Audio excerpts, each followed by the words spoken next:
ግን በስሩ ያለው ወይም በቅፉ ያለው ልጁ እንደተረከው ይነግረናል። እሱን እንዴት ነው የምታየው? ያየው የለም ማለት እንጂ አያየውም አይደለም እያለ ያለው መቼም ማለት እኮ ያየው የለም። ወረዲ እኮ አልታየም፣ የአምላክ አልታየም። ትክክል ነሽ። ነብዩ ሰለላሁ ዐለይሂ ወሰለም ያሉትም ይሄን ነው። አልታየም። አላህ ሱብሓነሁ ወተዓላ ነቢያት ሙሴ ራሱ ለማየት ሞከሩ። እኔን ለማየት አትችልም ብሎ አስረዳው፣ እንዴት ማየት እንዳልቻለው። አላህ ለምንድን ነው ለመሆኑ እንዳናየው ያደረገ? እንደው እንዳናየው ፈልጎ ነው? ላ አይደለም። እንደው እንዳናየው ሰስቶብን ነው እኛን? ላ አይደለም። ለምንድን ነው የሚለውን ሙሴ ጠይቆ ነበር። እስኪ ከሙሴ ልንገራችሁና ትረዳላችሁ ለምን ልናየው እንደማንችል። ለምን ልናየው እንደማንችል ሙሳ አላህ ስብሐነሁ ወተዓላ ቀን ቀጠሮ ሰጠው። 30 ሌሊት ከነቀናቶቹ ከእኔ ጋር ንግግር ታደርጋለህ ና ብሎ ቀጠረው። ወዋዓድና ሙሳ 30 ለይለተን ወአትመምናሃ ቢ10 10 ጨምረለት ሞላለት። ፈተመ ሚቃቱ ረቢሂ 40 ለይላ የጌታው የአላህም ቀጠሮ ለሙሳ 40 ሌሊቶች ሞሉ። ለ40 ሌሊት ሊያናገረው ወዴት ጠራው? ሲና ተራራ ላይ ጠራው። ሄደ ሙሳ ዓለይሂ ሰላም ሃሩንን አደራ ብሎ ለህዝቡ ጠብቅልኝ ህዝቦቼን አለው። ወዋዓድና ሙሳ 30 ለይለተን ወአትመምናሃ ቢ10 ፈተመ ሚቃቱ ረቢሂ 40 ለይላ ወቃለ ሙሳ ሊአኺሂ ሃሩን እኽሉፍኒ ፊ ቀውሚ ሙሳም ለወንድሙ ለሃሩን አደራ በህዝቦቼ ላይ ተተኪ ሁንልኝ አለው። ወአስሊሕ አደራ በመካከላቸው መልካምን ነገር አድርግ፣ በጎን አድርግ። ወላ ተተቢዕ ሰቢለ ልሙፍሲዲን የአጥፊዎችን መንገድ እንዳትከተል አደራ ነው። አያችሁ። ወለማ ጃአ ሙሳ ሊሚቃቲና ሙሳም በተሰጠው ቀን ቀጠሮ አላህ ስብሐነሁ ወተዓላ በቀጠረው ቦታ ላይ በመጣ ጊዜ መጣ። ሙሳ ሲና ተራራ ላይ ሄደ። ወከለመሁ ረቡሁ ጌታውን በአላህ አናገረው። የአላህ ንግግር በሰማ ጊዜ ሙሳ ዓለይሂ ሰላም በጣም ይማረካል። ይህንን ለማየት ይፈልጋል። አላህ ቃለ ረቢ አሪኒ አንዙር ኢለይክ ጌታዬ ሆይ አንዲህ ልየህ ፍቀድልኝ አለው። ቃለ ለን ተራኒ አሁን እኔን ማየት አትችልም አለው። አሁን እኔን ማየት አትችልም። አይ አትችልም ቀጥል አላለውም። በምሳሌ ሊያሳየው ነው። ለምን እንዳልቻለ ሊያስረዳው ነው፣ በተግባር ማለት ነው። አይ አትችልም እና በቃ ሄድ ሌላ ጊዜ ዳኛ አላለውም። በምሳሌ ሊነግረው ነው። ወላኪን እንዙር ኢለል ጀበል አለው። ነገር ግን እስኪ ፊት ለፊት ወደሚታየው የሚገኘው ትልቅ ግዙፍ ተራራ ወደ ሲና ተራራ ተመልከተ አለው። ሲና ተራራ እጅግ በጣም ግዙፍ ተራራ ነው። ገብታችኋል? ፈኢን ስተቀረ መካነሁ ፈሰውፈ ተራኒ አለው። እኔ ለተራራው በምገለጥበት መንገድ እገለጣለሁ። የዛኔ ተራራው ተገልጬለት እኔን በማየት ላይ ከተቋቋመና ከጸና ፈሰውፈ ተራኒ አንተ እኔን ታየኛለህ፣ አብሽር የዛኔ አለው። ገብታችኋል? ከእርሱ ጠንካራ በሆነ ፍጡር ምሳሌ እያደረገለት ነው። ይሄ ጽኑ የሆነ ከአንተ የበለጠ ጠንካራ የሆነ ተራራ ልገለጥለትና አቅሙ ኑሮት የኔን መገለጥ ከተቋቋመ ከቻለ አንተ የዛኔ ታየኛለህ አለው። ፈለማ ተጀላ ረቡሁ ልልጀበል ጀዐለሁ ደከን ጌታውም አላህ ስብሐነሁ ወተዓላ ለተራራው በሚገለጥበት መንገድ በተገለጠ ጊዜ ድርምስምስ ወጣ፣ አመድ ሆነ። ተራራው መቋቋም አልቻለም። የአላህ ነው ይገለጥ። ሙሳም በዚህ ጊዜ ወኸረ ሙሳ ሳኢቃ ሙሳም ራሱን ስቶ ወደቀ፣ ፌንት በላ። ከዚያም አላህ ስብሐነሁ ወተዓላ ሙሳን አስነሳው። ፈለማ አፋቀ ሙሳም በአንሰራራና በተነሳ ጊዜ የማይገባውን ጥያቄ እንደጠየቀ ተረዳ። ሙሳ ቃለ ሱብሓነከ አምላክ ያላህ ሆይ ጥራት ይገባ፣ የማይገባኝን ጥያቄ ነው የጠየቅኩት። ቱብቱ ኢለይከ ከእንዲህ አይነት ጥያቄ ንስሐ አድርጌያለሁኝ ወደ አንተ። አሁን እንደማልችል ተረዳሁኝ አለ። ከእኔ የበለጠ ጠንካራ የሆነው ፍጡር ይሄ ተራራ የአንተን መገለጥ መቋቋም ካልቻለ እኔ ደካማይቱ እቺ አካል እንዴት ብዬ ነው መቋቋም የምችለው? አሁን ስለማልችል እንደሆነ ተረዳሁኝ። ሰስቶበት አይደለም አላህ ስብሐነሁ ወተዓላ ሙሴ ላለማሳየት፣ እኛንም ሰስቶብን አይደለም። እርሱን ላለማሳየት ሳይሆን እኛን ስለማንችል ነው። ለምን ከተባለ አላህ ስብሐነሁ ወተዓላ ፈጣሪ ነው። እኛ ደግሞ ምንድነን? ፍጡሮች ነን። ፈጣሪ ለፍጡር ያ ማለት የማይጠፋ ዘላለማዊ ማንነት ያለው ነው ባህሪ ወርስ። እኛ ደግሞ ጠፊና ጊዜያዊ ማንነት ያለችን ባህሪ ነች። ያ የማይጠፋ ዘላለማዊ ማንነት ያለው አምላክ ጠፊና ጊዜያዊ ለሆነችው አካል ቢገለጥ ትጠፋለች፣ ታልቃለች። ታዲያ ጀነት ስንገባስ የዛኔ የማይጠፋ ዘላለማዊ ማንነትን ያላብሰናል። የዛኔ ማየት እንችላለን። ዛሬ አንችልም። አካላችን ደካማ ነች፣ የምትጠፋ ጊዜያዊ ነች። ጀነት ስንገባ ግን ይሄ አካል አይደለም። የማይጠፋ ዘላለማዊ ማንነትን የተላበሰ አካል ነው ይዘን የምንገባው። የዛኔ ታዩታላችሁ። ገብታችኋል? ለዚህም ነው ነቢ ሰለላሁ ዐለይሂ ወሰለም ሐዲስ ላይ ምን አሉ? ኢነኩም ሰተረውነ ረበኩም የውመል ቂያማ፣ እናንተም የትንሣኤ ቀን በገነት ጌታቸውን አላህን የዛኔ ታዩታላችሁ አሉ። ይሄ ነው አላህ በቁርአን ላይ ሲናገር ውጁሁ የውመኢዝን ናዚራ ኢላ ረቢሃ ናዚራ፣ ፊቶችም የዛኔ ያበራሉ። የጀነት ሰዎች ፊት ብርሃናማ ፊት ይኖራል የጀነት ሰዎች ሲገቡ ጊዜ። ይሄ እንደ ምድራዊ ፊት እንዳይመስላችሁ። ያንን መጠኑን ሲገልጹ የብርሃኑን የአንድ ሰው የጀነት ፊቱ ብርሃኑ ይህን ዓለም ያበራል። ያ ጀማዓ ነቢያችን ሰለላሁ ዐለይሂ ወሰለም ሐዲስ ላይ ምን አሉ? ለው አነ ሑረል ዐይን ኢጠለዐት ሚነ ሰማዕ ዐላ አህሊል አርድ ለአضአት ማ በይነ ሰማኢ ወልአርድ አሉ። የጀነት አንዲት ሴት ወይንም የጀነት አንድ ሰው ከሰማይ ወደ ምድር ብቅ ቢል በፊቱ ብርሃን ዓለሙን ባበራው ነበር አሉ። ምን አይነት አፈጣጠር ነው ታዲያ? እንደ ምድራዊ ፊት ነች ወይ? ላ አይደለችም፣ አይገናኝም። ይሄ ፊት ዛሬ ይሄን ዓለምን ሊያበራ ይችላል? ምንም ያበራ አያችሁ አይደል? ነገር ግን የዛኔ ወደ ጀነት ሲገቡ ጊዜ ሙስሊሞች ይዘውት የሚገቡት ፊት ዛሬ ፀሐይ ልክ ዓለምን እንደምታበራ ሁሉ ዓለምን ሊያበራ የሚችል ማንነት ነው ፊታቸው ብቻ። ሌላው መላው አካላታቸውም እንደዚያው ነው። ጀማዓ ኑሩሁም የስዓ በይነ አይዲህም ወቢአይማኒህም፣ ብርሃናቸው ከፊታቸውም ከቀኛቸው ከግራቸው ይሄዳልም እያለ አላህ ይናገራል ስለ ጀነት ሰዎች አካል። የማይጠፋ ዘላለማዊ ማንነት አለመብላት ይችላሉ። አይኔ ሳልበላ ለዘላለም መኖር ፈልጋለሁ ቢል የጀነት ሰው ይሄ አቅሟለሁ። ታዲያ የምድራዊ ሰው ይሄን ትችላለች ወይ? ላ አንድ ቀን ሳትበላ ከቆየህ ትራባለህ፣ በሁለተኛው ቀን ልትወድቅ ትችላለህ። መብላት ከፈለገ የጀነት ሰው ፈቃዱ ነው ለመደሰት እንጂ ስለ ተራባ አይደለም ይበላል። ልብ በሉ አህሉል ጀና ያእኩሉን ወየሽረቡን እያለ ይናገራል አላህ በቁርአን ላይ ወአነከ ላ ተዝመኡ ፊሃ ይላል። አደምን ሲያስገባው ጊዜ አንተ በጀነት ውስጥ አሁን ከገባህ አትጠማም አብሽር አለው። መጠባት የሚባል የለም፣ መራብ የሚባል የለም። አይ አልበላም አልጠጣም ብሎ ለዘላለም የሚችል መኖር የሚችል አካልን ነው የሚሰጠው የጀነት ሰው። አያችሁ? ከበላ የሚበላው ለምንድን ነው? ዝም ብሎ ደስታ ለማግኘት እንጂ ስለተራባ አይደለም፣ ስለተጠማ አይደለም። አላህ ቃል በቃል በቁርአን ላይ በጀነት ውስጥ አትጠሙም አትራቡም እያለ ይናገራል። ወጣትነታቸው ያረጃል ወይ? ከጊዜ ወደ ጊዜ በቆዩ ጊዜ ላ አያረጁም። ነቢ ሰለላሁ ዐለይሂ ወሰለም ቃል በቃል ሐዲስ ላይ ይናገራሉ። አንድ የተፈጠሩበትን ማንነት ይዘው ለዘላለም የሚኖሩ ናቸው። ውበታቸው ግን በየጊዜው እንዳውም ይጨምራል። አቡ ሁረይራ ምን አለ? የምድር ሰው እድሜው በጨመረ ቁጥር የፊቱ ውበት እየረገፈ እንደሚሄድ ሁሉ የጀነት ሰው በጀነት ውስጥ ያለው ኑሮ ጊዜው በጨመረ ቁጥር ውበቱ እየጨመረ ይሄዳል። በተቃራኒ እያለ ይናገራል። እያሰላም ይሄ ነው እንግዲህ ጀነት ሲባል ጊዜ ብዙ ጊዜ እንደ ምድራዊ ህይወት ነው። ገዛ ሄደ የሚቀጥሉት ይሏቸዋል አይደለ? እሱ አይገረም። ሴት ልጅ የወር አበባ አታይም። ሰው እዛ ሽንት ምናምን ይሄ ካካ የሚባል የላቸውም አካላቸው። ምራቅ የሚባል አክታ የሚባል ንፍጥ የሚባል የወር አበባ የሚባል የለም። ይሄ ቆሻሻ ነገር አላህ ቃል በቃል ሴቶችን ሲገልጻቸው በተለይ ሙጠሐራ እያለ ይገልጻቸዋል። ንጹሖች ሆኖ ይገባሉ ወደ ጀነት እያለ ይናገራል። ነቢያችን ሰለላሁ ዐለይሂ ወሰለም ሐዲስ ላይ አህሉል ጀና ያእኩሉን ወየሽረቡን ወላ የቡሉን ወላ የተገየጡን ወላ የጥፉሉን ወላ የብስቁን ወላ የተኸመጡን፣ የጀነት ሰዎች ይበላሉ ይጠጣሉ አሉ ከፈለጉ። ነገር ግን ሽንትና ካካ የሚባል የለም ከነርሱ ዘንድ አሉ። ምን አይነት ሰው ነው? ከምድር ሰው ጋር እንዴት ነው የሚገናኘው? እዚህ ከበላህ የግዴታ ሸነው ታወርዳታለህ ሂደህ እዛ። እንደዛ ብለው ሂሳብ የለም። ሰሃቦች በዚህ ጊዜ ግን ጠየቁ፣ አንተ የአላህ መልክተኛ በልተን ጠጥተን መጸዳጃ ቤት ማንሄድ ከሆነ ያ ይበላ ነው እንዴት ሊሆን ነው ብለው ጠየቁ። ነቢያችን ሰለላሁ ዐለይሂ ወሰለም ያማ በአንድ ነገር ይወገዳል አሉ። አንደኛ ምንድን ነው? አንዴ ማግሳትን ያገሳቸዋል። ሁለተኛ ደግሞ ከሰውነታቸው የሚወጣ ከሚስክ ጠረን የበለጠ ሽታ ያለው ደስ የሚል ጠረንና መዓዛ ባለው ላብ አንድ ያልባቸዋል፣ በዚያ ይጠፋል ብለው ተናገሩ። ምን አይነት ሰው ነው ይሄ? ምራቅ አክታ ምናምን የለም ብለው ቃል በቃል ተናግረዋል። እንዲህ አጸያፊ ከሰው ልጆች የሚወጡ ቆሻሻ ነገራቶች የሉም እዛ።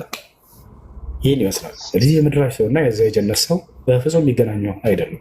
እሺ ከላይ ኪያ ሰላም፣ ኪያ እንዴት ነሽ? ደህና ነሽ?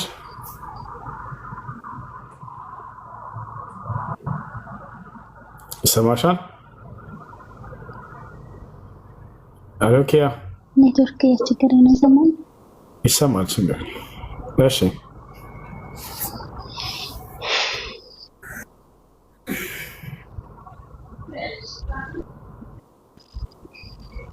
እሺ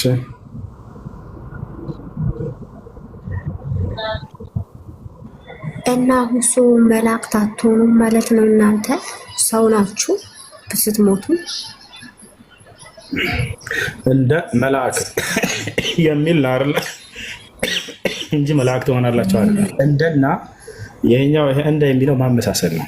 መጽሐፍ ቅዱስ ራሱ መላእክት ትሆናላችሁ ሳይሆን እንደ መላእክት ትሆናላችሁ ነው አይደል? እንደ መላእክት ሲባል ከባህሪ አንፃር ለምሳሌ እኛማ እንደ መላእክት ነው የምንሆነው ተመስገን። አይዋ እንጂ መላእክት ትሆናላችሁ የሚል የለም አይደል?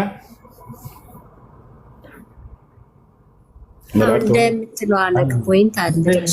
እንደሚለው ደግሞ ማመሳሰል ነው። ማሂ እንደ አንበሳ ነች ብላ አንበሳ ነች ማለት ነው አይደል? እግዚአብሔር እንደ አንበሳ ነው ይላል። እንደ የሚለው ማመሳሰል እንጂ እግዚአብሔር አንበሳ ነው ማለት ነው አይደለም። መጽሐፍ ቅዱስ ላይ ምን ይላል ትሰሚያለሽ? አንድ ሻራማ ያስፈልጋል። ከላይ ያለችን እንቀጥላለን። መጽሐፍ ቅዱስ ላይ ለስተሽ ማስረጃ ለምሳሌ ትንቢተ ኢሳይያስ ምዕራፍ 42 ላይ እግዚአብሔር ምን አለ? ምጥ እንደያዛት እርጉዝ ሴት እጮሃለሁኝ አለ። እንደ ብሎ ራሱን አመሳሰለ ከርሷ እግዚአብሔር ምጥ ያዘው ምሳሌያዊ ንግግር ነው። እሱን እንደ የሚለው ማመሳሰል እንጂ ያንን ነገር እንዳው በሁኔታው ነው ማለት አይደለም። እንደ መላእክት ትኖራላችሁ ሲባሉ ክርስቲያኖች መላእክ ሆነን እንኖራለን ብለው ተረድተውታል። እንደ የሚለው ተረዱ እንጂ ማመሳሰል እኮ ነው። እንደ አንበሳ ከተባለ ያ ሰው አንበሳ ነው ማለት አይደለም። አይ እኮ እኛ ተረድተናል። እሱ ምን አለ መሰለህ፣ ግን እኛ አሁን ለምሳሌ አሁን እናንተ ከፈለጋችሁ ትበላላችሁ፣ ከፈለጋችሁ አትበሉ፣ ከፈለጋችሁ ተጠጣላችሁ፣ ከፈለጋችሁ አትጠጡ፣ መብታችሁ ነው። ዘናፈታ እያላችሁ ግን እንደምትኖሩ ነው እየነገርከኝ ያለኸው። ግን እሳ መጸዳዳት መጠቀም ደግሞ እነዚህ ለምሳሌ ቆሻሻ ነክ ነገሮች እንደሌሉ እየበላ እየጠጣ ቆሻሻ ነገሮች የሉም። ጉድ እኮ ነው። መግባት ከተቻለ ሀሳብ ደስ በዛ ላይ ደግሞ ሰው ነው። እሺ አዳምጪ። እንደ መጽሐፍሽ ከፈለጉ መላእክቶች መብላት እንደሚችሉ አሳይሻለሁ። ችግር የለውም። መላእክቶች ከፈለጉ ይበላሉ። መላእክት የበሉት መና ነው የበሉት። መና በደንብ እንደበሉ አሳይሻለሁ። ቁጭ አድርገን ይቻላል። ከያ ትቀጥል። አንዴ መላእክቶች ከፈለጉ መብላት እንደሚችሉ አሳይሻለሁ። እንጀራ እዛ። እሺ ከያ ቀጥይ። እሺ እኔ ምንም ጥያቄ አልፈልግም። ካታችን ብዙ ጊዜ እከታተላለሁ። ዝም ብዬ ሻዲያ ማለት ብቻ ነው ፈልገው። እሺ የብለን ቃል አብረሽ የተከተልሽ በል። እሺ አሽሃዱ አላ ኢላሃ ኢላላህ ወአሽሃዱ አነ ሙሐመደን ረሱሉላህ።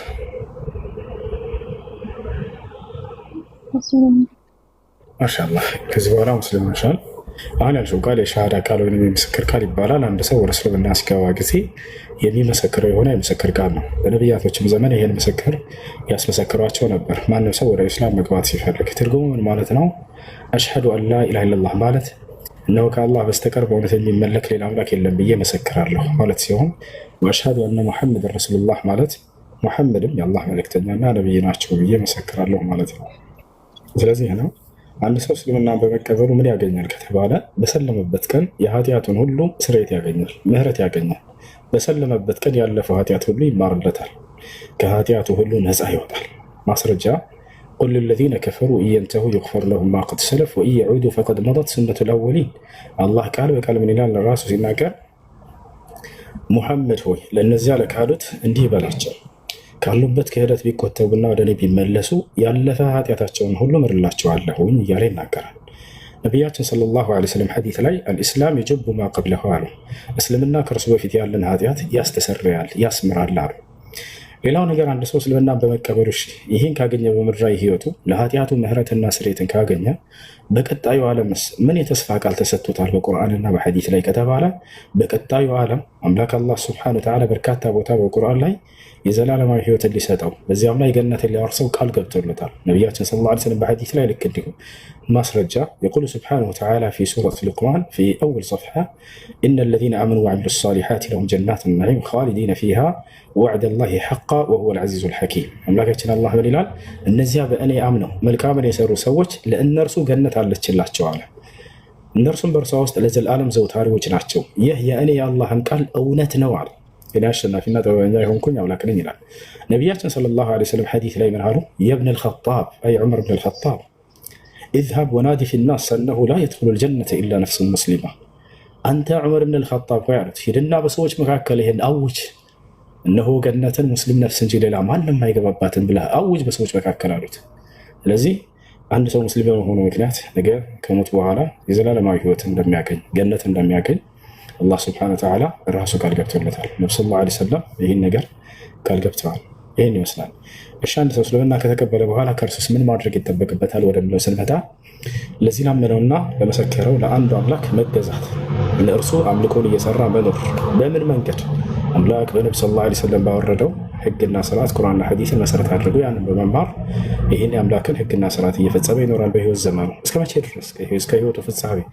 ማስረጃ የቁሉ ስብሓነሁ ወተዓላ ፊ አኺር ሱረት አልሂጅር ወዕቡድ ረበከ ሐታ የእትየከ ልየቂን፣ ሞት እስኪመጣብህ ድረስ እኔ ጌታህን አላህን ተገዛ ይላል። ቁል ኢኒ ኡሚርቱ አን አዕቡደ ላህ ሙኽሊሰን ለሁ ዲን ወኡሚርቱ ሊአን አኩነ አወለ ልሙስሊሚን። ሙሐመድ ሆይ ለሰዎች እንዲህ በላቸው እኔ አላህን ጥርት አድርጌ እንድገዛ ታዘዝኩ ይበላቸው ይላል። ፈሰሊ ሊረቢከ ወንሐር ይላል። ሙሐመድ ሆይ ለእኔ ለጌታህ ብቻ ስገድ እያለ ይናገራል። ቁል ኢነ ሰላቲ ወነሱኪ ወመሕያየ ወመማቲ ሊላሂ ረቢል ዓለሚን ላ ሸሪከ ለህ ወቢዛሊከ ኡሚርቱ ወአነ አወሉል ሙስሊሚን አለ። ሙሐመድ ሆይ ስግደቴም፣ መስዋዕቴም፣ ህይወቴም፣ ሞቴም ለዓለማቱ ጌታ ለአላህ ብቻ ነው በላቸው እያለ ይናገራል። ለእርሱ በዚህም ላይ በፍጹም አጋር የለውም፣ እኔም ለዚህ የመጀመሪያው ታዛዥ ላይ በላቸው እያለ ይናገራል። እሺ ይህን ይመስላል። የመጀመሪያው ትእዛዝ ምንድን ነው? ሶላትን መስገድ የሚለው ነው። ለዚህ ለማይሽና ለመሰከርሽ ለአንዱ አምላክ በአቅራቢያሽ የምታገኛቸው ሙስሊም ልጆች ካሉ እነሱ ስለ ሶላት አሰጋገድ እንዲያስተምሩሽ በተግባር እንደዛ ቢሆን ይመረጣል። ከዚያ በኋላ እነሱን እያየሽ ከእነርሱ ጋር መስገድ ትችላለሽ። ከሌሎች ደግሞ ከላይ ያለችው ልጅ ጓደኛሽን ሶላት አሰጋገድ አስተምሪ በያት፣ ሶላት መስገድ ትጨምሪያለሽ። እሺ ኢስላማዊ ትምህርት እንድትማሪ ደግሞ ከላይ ያለችውን ልጅ ዛህራን ፎሎ አድርጋት፣ ግሩፕ ታስገባሻለች፣ በውስጥ ታናግሪያታለሽ። የቴሌግራም ቁጥርሽን ስጫት። እሺ ፎሎ አድርጋታለሁ። ዛህራን ነግሪያታለሽ።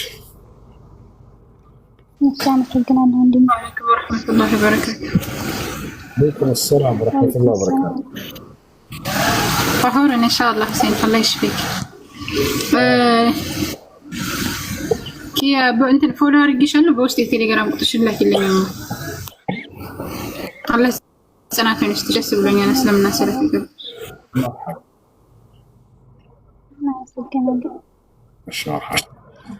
እሺ ማውራት እችላለሁ?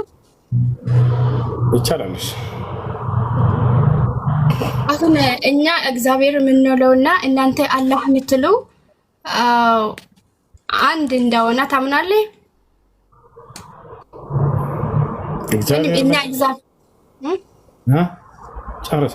እኛ እግዚአብሔር የምንለውና እናንተ አላህ የምትለው አንድ አይደለም። ቅድም አንድ አርግታት እያወራክ ነበር። እግዚአብሔርና አላህ አንድ ናቸው ብዬ ምሳሌ እናንተ አላህ የምትለውና እኛ እግዚአብሔር የምንለው ከኔ ጋር አልነበርሽም። ዳምጪ የአምላክን ባህሪያቶች ብላ ያለ ማመሳከል እየጠየቀች ነበር። አምላክ ሊሞት የማይሞት እንደሆነ ስትጠይቅ ነበር። አዎ የማይሞት ነው አምላካችን በተሻ በዛ ማንም ሊቀርበው በማይችል ብርሃን ይኖራል አለች። አዎ እንደዚያ ነው ብዬ እየነገርኳት ነው። የአብርሃም አምላክ ነው ወይ? አዎ አልኩኝ። በስም ደረጃ እግዚአብሔር ምናምን ብላ አልጠየቀችም ልጅት። እሺ ያ ነው። አንቺ እግዚአብሔርን አምላክ ብላ የነገረች ማን ነው? ኢየሱስ ክርስቶስ አምላካችን እግዚአብሔር ነው ብሎ አስተምሯል ብሎ ናም ሲጀመር እግዚአብሔር አብ ነው። ኢየሱስ ክርስቶስ ደግሞ ወልድ ነው። በመለኮት አንድ ናቸው፣ በስራ ነው የሚለየው።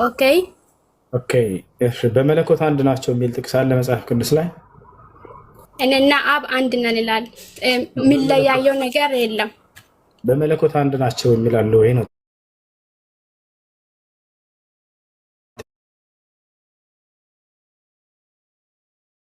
ያልኩት አንድ ናቸው 10 ናቸው 80 ናቸው 6646 ናቸው ሳይሆን በመለኮት አንድ ናቸው ወይ የሚል ጠቅስ አለ ወይ? ተመልሼ እመጣለሁ። ተጠርቻለሁ። የጌታ ሰው እሺ። ከላይ ያለው ልጅ ኦሮሞኮ አካምቡልቴ ሰላም አለይኩም። ወአለይኩም ሰላም ወራህመቱላሂ ወበረካቱ። አካም አሎ ወላሂ በጣም ደስ ብሎኝ ነው ገባው። ማሻአላህ ገለተው እና በቃ አላህ ጨምሮ የኑቅና እስቲ በቃ እኔም ዱዓ ያርግልኝ። እሺ ማሻአላህ። እሺ አላህ ያሽርህ፣ አላህ ይጠብቅህ። እሺ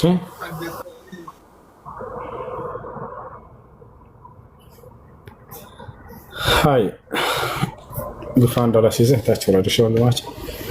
እሺ ሙሐመድ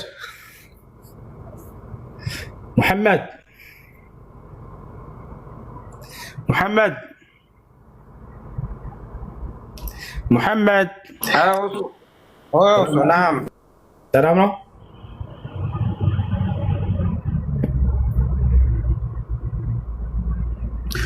محمد وصو نعم السلام عليكم وعليكم السلام ورحمة الله وبركاته. አማን ነው፣ ሰላም ነው። የሆነ ልጅ ፈልጎ ነው ክርስቲያን ልጅ ነው፣ አብረን ነው የምንኖረውና ዱባይ የሆነ ሩማችንና ያው ትንሽ እያከራከረን ስለሆነ እሱም ይከታተልሃልና ላገናኝህና አውራውማ። مرحبا ይዛም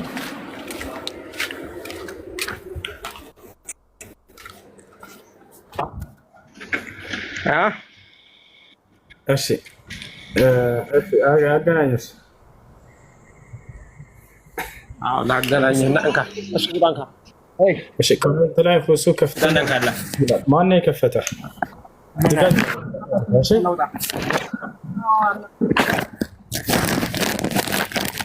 አይ ሰላም ነው ወንድማይ። ሰላም ነው። ማን ነው? አለን እግዚአብሔር ይመስገን ደህና ነህ?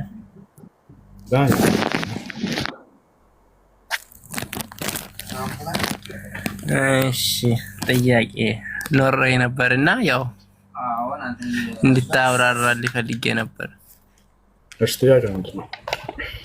መጠየቅ ይቻላል? ያው በእናንተ ውስጥ ነው። እኔ ግን ያው ማለት ውስጡን አውቄ አይደለም፣ ግን ይቅርታ ጋር ያው ማለት አንተ እንድታብራራው ስለፈለኩ ነው። ሱራ 7:206 ላይ ያወጣል። ሱራ 7:206 مرحبا ታዛዥ ነኝ ላውጣለክ። ሱራ 7:206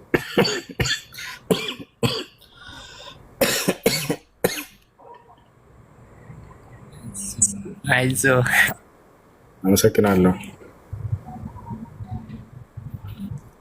ሱራ 7:206 ላይ إن الذين عند ربك لا يستكبرون عن عبادته ولا يستحسنون إن الذين عند ربك لا يستكبرون عن عبادته ويسبحونه وله يسجدون له እነዛ ከጌታህ ዘንድ ያሉት እያለ እየተናገረ ነው። እነዚያ ጌታህ ዘንድ ያሉት መላእክት እርሱን ከመገዛት አይኮሩም፣ ያወድሱታል፣ ለእርሱም ብቻ ይሰግዳሉ ይላል። እሺ ለእርሱም ብቻ ይሰግዳሉ። የኔ ጥያቄ ማለት ነው ምን ይመስላል ማለት የሰውን ልጆች ሲፈጥር ፈጣሪያችን ማለት ነው እና የሰውን ልጅ እሱ ሲፈጥረው ለገሃነምና ለጀነት አድርጎ ፈጥሯል። የሰውን ልጅ ሲፈጥረው እና ለገሃነም የተፈጠራለ ለጀነት የተፈጠራለ ይላል 7:26 ማለት ነው 7:179 እና ማለት አሁን እንዴት ነው አንድ ሰው ጥርቅ ሰርቶ እንዴት መጨረሻ ላይ የገሃነም ከሆነ ወደ ገሃነም ነው የሚሄደው ማለት ነው ወይስ እንዴት ነው? ምን ለማለት ነው? ጥርቅ ሰርቶ ወደ ገሃነም ነው ወይ የሚሄደው? አይሄድም እሱ። እሺ ቁርአንን ስናነብ ጊዜ ሙሉ ቁርአኑን መልእክቱን ማንበብ አለብን ወይ ቢያንስ እዛው ላይ ያለውን አንቀጹን ሙሉውን ማንበብ። አንደኛ በመጀመሪያ አላህ ሰውን ለምን ዓላማ ፈጠረው የሚለውን ጥያቄ ብናገኘው ሱረቱ ዛሪያት ላይ ምን ይላል? ወማ ኸለቅቱል ጅነ ወልኢንሰ ኢላ ሊያዕቡዱን አለ። هذا هو غاية خلقه سبحانه وتعالى للإنس والجن አላህ ሰውንና ጅኖችን የፈጠረበትን ዓላማ ሲናገር ሰውንም ሆነ ጅኖችን እኔን እንዲገዙኝ እንጂ ለሌላ ዓላማ አልፈጠርኳቸውም ይላል። ስለዚህ የተፈጠርንበት ዓላማ እርሱ በነቢያት በኩል በሚያወርድልን ሕግና ስርዓት እርሱን በብቸኝነት እንድናመልከው ነው። ነቢያቶችም ይህን ሁሉ ነው የሰበኩት። ወለቀድ በዐትና ፊ ኩሊ ኡመቲን ረሱላን አን ያዕቡዱላህ ወጅተኒቡ ጣጉት ይላል። አምላክ አላህ ሲናገር ምን ይላል? በእርግጥም ወደ ሁሉም ማህበረሰብ ነቢያትን ልኬአለሁኝ አለ። እነርሱም ሲያስተምሩ ለህዝቦቻቸው አላህን በብቸኝነት ተገዙ፣ ከእርሱ ውጭ ያሉ ጣዖቶችንም ራቁ እያሉ ያስተምሩ ነበር አለ። አየህ፣ ይሄ ነው የተፈጠርንበት ዓላማ እርሱን ለማምለክ ነው። ነገር ግን ከሰዎችም ከጅኖችም ወደ ገሃነም ይገባል እያለ እየተናገረ ነው። ገብቶሃል አይደል? በአንጻሩ ደግሞ ከሰዎችም ከጅኖችም ወደ ገነት የሚገባል። ምን አይነቶች ናቸው ወደ ገሃነም የሚገቡት የሚለውን ሌላም ቦታ ላይ ማየት እንችላለን። እዛው ላይ ግን የሚገርም ማየት እንችላለን። እዛ ላይ ምን ይላል? ሱረቱል አዕራፍ ላይ ምዕራፍ 7 ቁጥር 179 ላይ ይገኛል። ከሰዎችም ከጅኖችም ለገሃነም እንደሚገቡ ከተናገረ በኋላ ለገሃነም የሚገቡት ምን አይነት እንደሆኑ እዛው ላይ ገለጸ። ምን ይላል? ለእነርሱ ልብ አላቸው ግን አያገናዝቡም አለ። ለእነርሱ አይን አላቸው ግን አያዩም አለ። ለእነርሱ ጆሮ አላቸው ግን አይሰሙበትም አለ። ስለዚህ አምላክ በነቢይ በኩል የሚያወርደውን ቃል እነዚህ ሰዎች ማየትም መስማትም ማገናዘብም አንፈልግም ብለው አሻፈረኝ ብለው የሸሹ ሰዎችን ነው እየተናገረ ያለው። ለገሃነም የተባሉት ገብቶሃል አይደል? ለገሃነም የተባሉት ምን አይነት ናቸው? ጆሮ አላቸው አይሰሙም አለ። እዚያው አንቀጽ ላይ የሚገርም አይን አላቸው አያዩም ግን አለ። ልብ አላቸው ግን አይገናዘቡም አለ። እነዚህ ወዴት ሊሄዱ ይችላሉ? ወደ ገነት ይሄዳሉ ከተባሉ ላይ ይሄዱ፣ ወደ ገሃነም ነው የሚሄዱት። በዚሁ አንጻር አንቀጹ እየተናገረ ያለው ምንድነው? ጆሮ ተሰጥቶት የሰማ የአምላክን ቃል በአይኑ እንዲሁ ያየ ልክ እንዲሁ አምላኩን በብቸኝነት የተገዛና ያመለከ በልቡ አስተንትኖ ይሄ ሰው ወደ ገነት እንደሚሄድ እየተናገረ ነው። አንጻራዊ እዛው ላይ ማለት ነው። በሌላ ቁርአን ላይ አላህ ሱብሓነሁ ወተዓላ በሌላ ቦታዎች ላይ ይናገራል። ሰዎች ጀነትና ጀሃነም ሊገቡ የሚችሉት በስራቸው እንደሆነ ምድር ላይ በኖሩበት ቆይታ ጊዜ አምላክ በነቢይ በኩል የላከውን ሕግና ስርዓት ተከትለው የሰራ ጀነት ይገባል። ያን አሻፈረኝ እምቢ ያለ ደግሞ ገሃነም ይገባል። ማስረጃ አምላክ አላህ ሱብሓነሁ ወተዓላ ሲናገር ምን ይላል? ፈዙቁል ዐዛበ ቢማ ኩንቱም ተክሲቡን ይላል በቁርአን ላይ። የገሃነምን እሳት ቀመሱ ይባላሉ ስትሰሩ በነበራቸው ስራ። የስራቸው ውጤት ነው ገሃነም። እነዚህም ሰዎች እዛው ላይ ስናስተውል ጊዜ አይሰሙም እያለ ይናገራል። አያዩም አያገናዝቡም አለ። ሰጥቷቸው ነበር አላህ ጆሮ፣ ልብ ሰጥቷቸው ነበር፣ አይን ሰጥቷቸው ነበር። ግን ያንን አንሰማም ብለው ራሳቸውን የዘጉ ሰዎች እንደሆኑ እዛው ላይ እየተናገረ ነው። ገብቶሃል አይደል? ልክ ዛሬ ቁርአን መጣላቸው እነዚህ ሰዎች አምላክ ባስነሳው ነብይ በኩል አይ አንሰማም አሻፈረኝ አሉ። ወዴት ሊሄዱ ይችላሉ ታዲያ እነዚህ ሰዎች? ወደ ገነት እንዲሄዱ ነው? ላ አይደለም፣ ወደ ገሃነም ነው የሚሄዱት። ወደ ገሃነም ነው የሚሄዱት እነዚህ ሰዎች። ይሄን ነው አንቀጹ እየተናገረ ያለው። በሌላ ቦታ ላይ አምላክ አላህ ሱብሓነሁ ወተዓላ ሰዎች ገነት ሊገቡ የሚችሉት የስራቸው ውጤት እንደሆነ፣ ሰዎች ገሃነም ሊገቡ የሚችሉት በስራቸው ውጤት እንደሆነ በርካታ ቦታ ላይ ይናገራል። ቅድም ስለ ገሃነም ሰዎች በምን እንደሚገቡ ሲናገረው ይላል ፈዙቁል ዐዛበ ቢማ ኩንቱም ተክሲቡን ፈዙቁል ዐዛበ ቢማ ኩንቱም ተክፍሩን ወሊለዚነ ከፈሩ ቢረቢሂም ዐዛቡ ጀሃነም። እነዚህ ሁሉ አናቅጾች ለእነዚያ ኃጢአትን ላደረጉ ሰዎች ክህደትን ላደረጉ ሰዎች ገሃነም ተዘጋጅታላቸዋለች እያለ ይናገራል። ኡዒደት ሊልካፊሪን ይላል ስለ ገሃነም፣ ለከሃዲያኖች ተዘጋጅታለች ይላል። አየህ፣ በክህደቱ ምክንያት የሚመነዳው ምንዳ ነው። ከዛሊከ ነጅዚ ኩለ ከፉር ይላል። እያንዳንዱን ከሃዲ ልክ እንዲሁ በእሳት እመነዳዋለሁ እያለ ይናገራል። ያ ነው አማኞችን እስከተባለ ወቲልከል ጀነቱ ለቲ ኡሪቱሙሃ ቢማ ኩንቱም ተዕመሉን ሁና ሰበብያ አይ ቢሰበብ ማ ኩንቱም ተዕመሉን፣ ስትሰሩ በነበራቸው ስራ ምክንያት የገነትን ጸጋ ግቡና ውረሱ ይባላሉ አለ። ስለዚህ ገነት የሚገቡት ሰዎች የስራቸው ውጤት ነው። ገሃነም የሚገቡት ሰዎች የስራቸው ውጤት ነው። ይሄ ነው እሺ። እዛ ላይ እየተናገረ ያለው መስማት ተሰጥቷቸው ያልሰሙ፣ ማየቻ ተሰጥቷቸው ያላዩ፣ ልቦና ተሰጥቷቸው ያላገናዘቡ ሰዎች የገሃነም እንደሚሆኑ እየተናገረ ነው አላህ ሱብሓነሁ ወተዓላ። እሺ ወንድማችን ያው ሌላ ሰውም ስለሚኖር አንድ ጥያቄ አለ፣ ግን እሱ ለሌላ ቀን ይቀመጥ መሰለኝ። ጠይቅ አሁን ነው እንድጠይቅ ያለህን ጥያቄ ሁሉ ጠይቅ። እሺ ሁለተኛው ጥያቄ ደግሞ የሱ ሰው ሲል ለምሳሌ አላህ ወይንም ፈጣሪ ሲፈጥር ሰውን ብሎ ሲፈጥር ሰው ማለት ወንድም ሴት ማለት ነው። ሁለቱም ሰው ነው የሚባለው። መቼም ሴት ለብቻ ወንድ ለብቻው አያደርግም እና ሰውን የፈጠረው እኩል አድርጎ ነው አይደል? ሰውን ሁሉንም እኩል አድርጎ ነው የፈጠረው።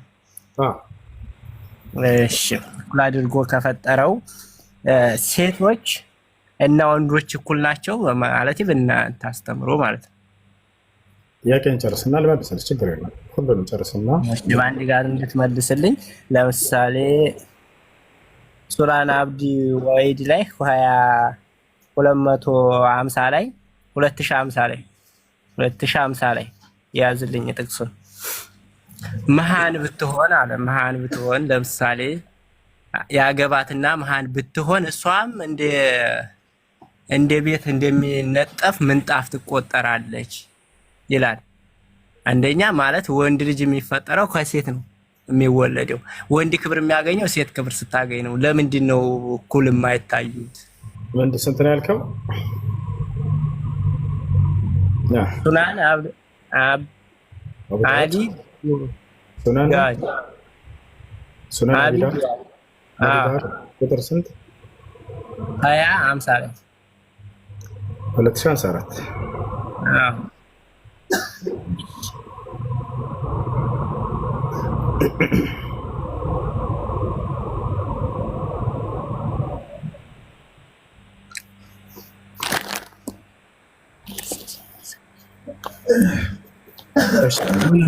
2054 من إلى حدثنا عمرو بن عون أخبرنا أبو عوانة عن قتادة وعبد العزيز بن صهيب عن أنس بن مالك أن النبي صلى الله عليه وسلم أعتق صفية وجعل عتقها صداقها. ميراث لسنة الله أنا سواها السابع للمزقة يرى له من دنو أن النبي صلى الله عليه وسلم أعتق صفية يوم تبالون مستاتشون كبار نتكبر نزاء أرات وجعل عتقها صداقها እርሷን ከባርነት ቀንበር ነፃ ማውጣታቸውንም የእርሷ ምህር አደረጉላት ይላል። ስለዚህ ነው እያወራ ያለው። በላሳይ ቁጥሩ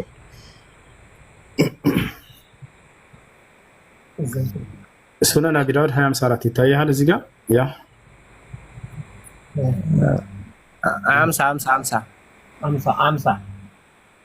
50 ላይ 250 54 ነው። እሺ 250 ነው ያልከው? እሺ 250 እሺ ምን ያለ እዚህ ጋር حدثنا احمد بن ابراهيم حدثنا يزيد بن هارون اخبرنا مستلم ابن سعيد ابن اخت منصور بن زاذان عن منصور يعني ابن رازان عن معاويه بن قره عن معقل بن يسار عن معقل بن يسار قال جاء رجل الى النبي صلى الله عليه وسلم إني أصبت امرأة ذات حسب وجمال وإنها لا تلد أفأتزوجها؟ قال لا. ثم أتاه الثانية فنهاه ثم أتاه الثالثة فقال تزوج الودود الولد فإني مكاثر بكم الأمم. الشيء ጥያቄው እዚህ ጋር ምንድን ነበር ያለው? መጠየቅ የፈለክ እኔ መጠየቅ የፈለኩት ማለት ነው በአማርኛ ልንገርህ። እኔ በእንትን አልችልም በአማርኛ ስለማልችል ማለት ነው። በአማርኛ ስጠይቅህ ሴቶች አለ መሃን ብትሆንብህ ሌላ አግብተህ ከሌላ መውለድ ያለብህ አለ። ያቺ ግን አትፍታት ትቀመጥ አለ፣ በላዋ ላይ ደርብባት አለ። ከዛ ደግሞ ያቺ መሃን ብትሆን አሁንም ይደርባል። ምክንያቱም እሱ ልጅ እስካገኘ ድረስ ልጅ መውለድ ስለፈለገ እስከ 50 ድረስ መደራረብ ይችላል።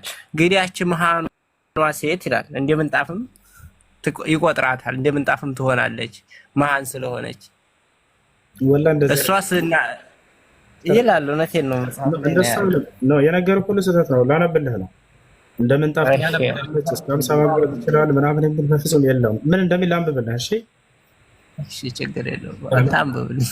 ችግር የለውም አብሽር። አያጆራ ቁጥር ተሰጥቶ ቁጥር ይሰጧቸውና የራሳቸውን ፍልስፍና ይጨምሩላቸዋል። ገብተዋል አይደል?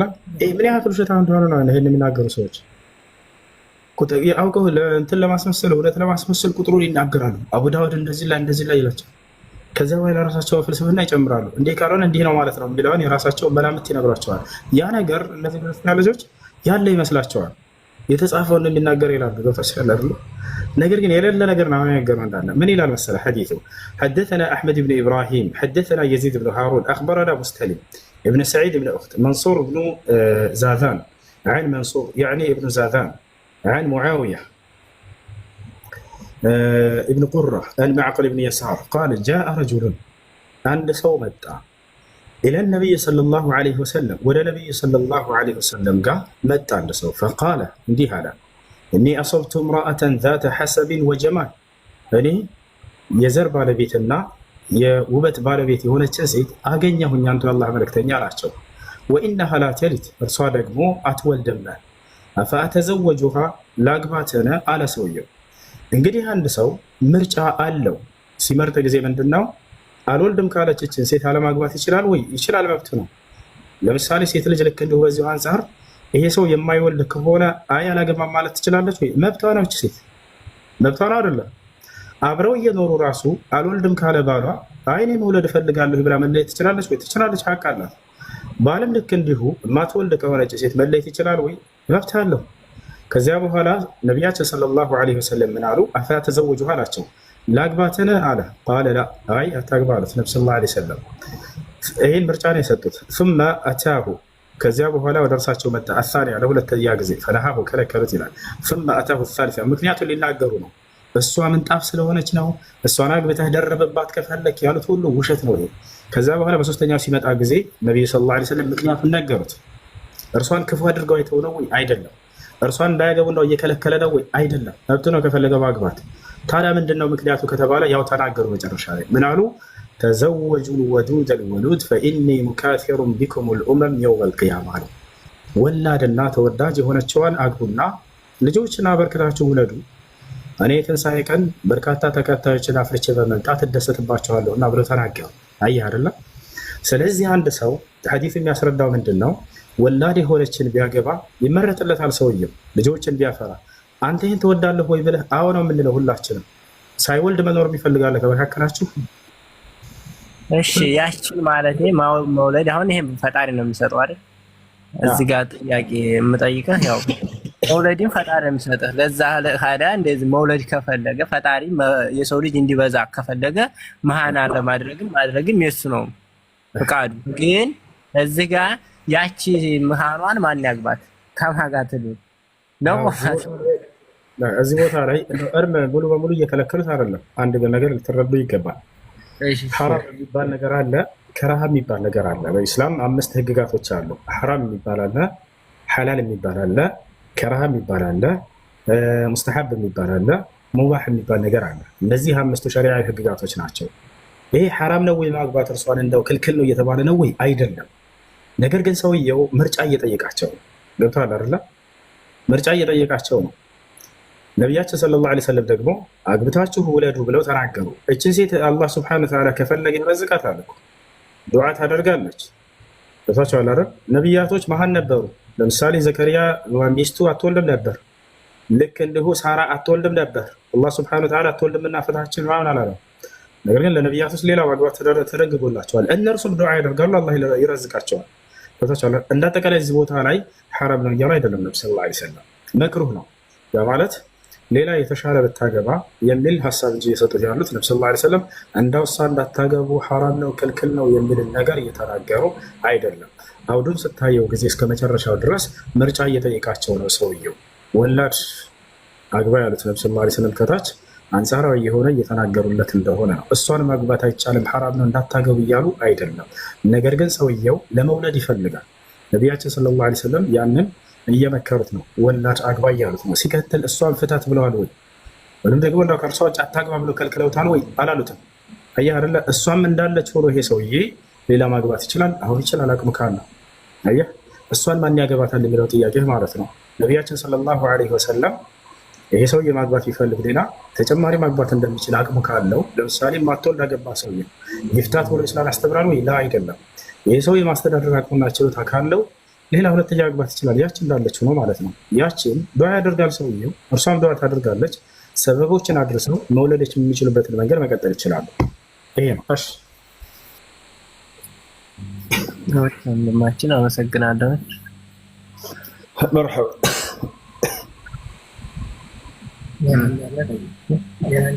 ሌላ ጥያቄ የለኝም። ለዛሬ የተለያዩ ይበቃኛል። አይ መርሐባ። እሺ ዲያራ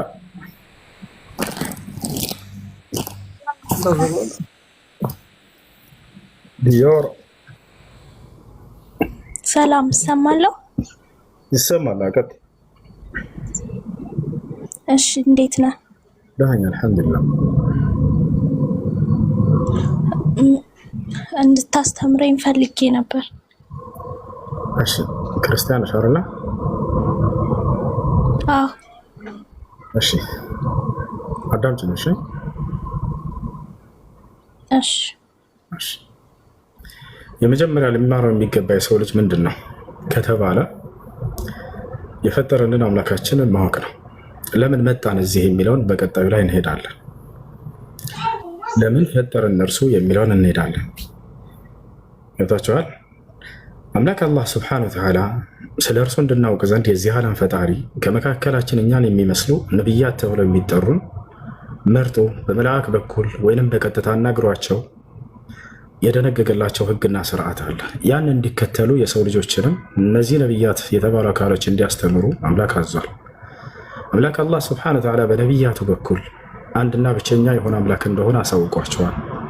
ለእርሱ በአንድነቱ ላይ ሁለትነት ሶስትነት አጋር እንደሌለው አሳውቋቸዋል።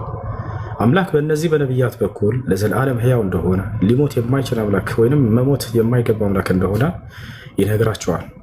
በእነርሱ በኩል የደነገገላቸውን ብቸኛው መለኮታዊ ሃይማኖት አለ፣ ኢስላም እንደሆነ ይነግረናል። አላህ በነቢያት በኩል የደነገገውን ሃይማኖት ሲነግረን ምን ይላል? ሸረዐ ለኩም ሚነ ዲን ማ ወሳ ቢሂ ኑሐን ወለዚ አውሐይና ኢለይከ ወማ ወሰይና ቢሂ ኢብራሂመ ወሙሳ ወዒሳ ይላል። እነሆ ይህን እስልምናን ሃይማኖት እኔ ደነገግኩላችሁ አለ። ከዚህ በፊት እነሆን አብርሃምን፣ ሙሴን፣ መሲሁን ክርስቶስን አዘዤባቸው የነበረውን ሃይማኖት እያለ ይናገራል።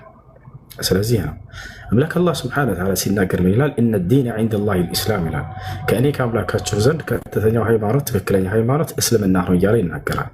ይህን እስልምናን ተከተሉ እያለ በበርካታ ቦታ ላይ ያዛል። ነቢያቶችንም ያዛቸዋል።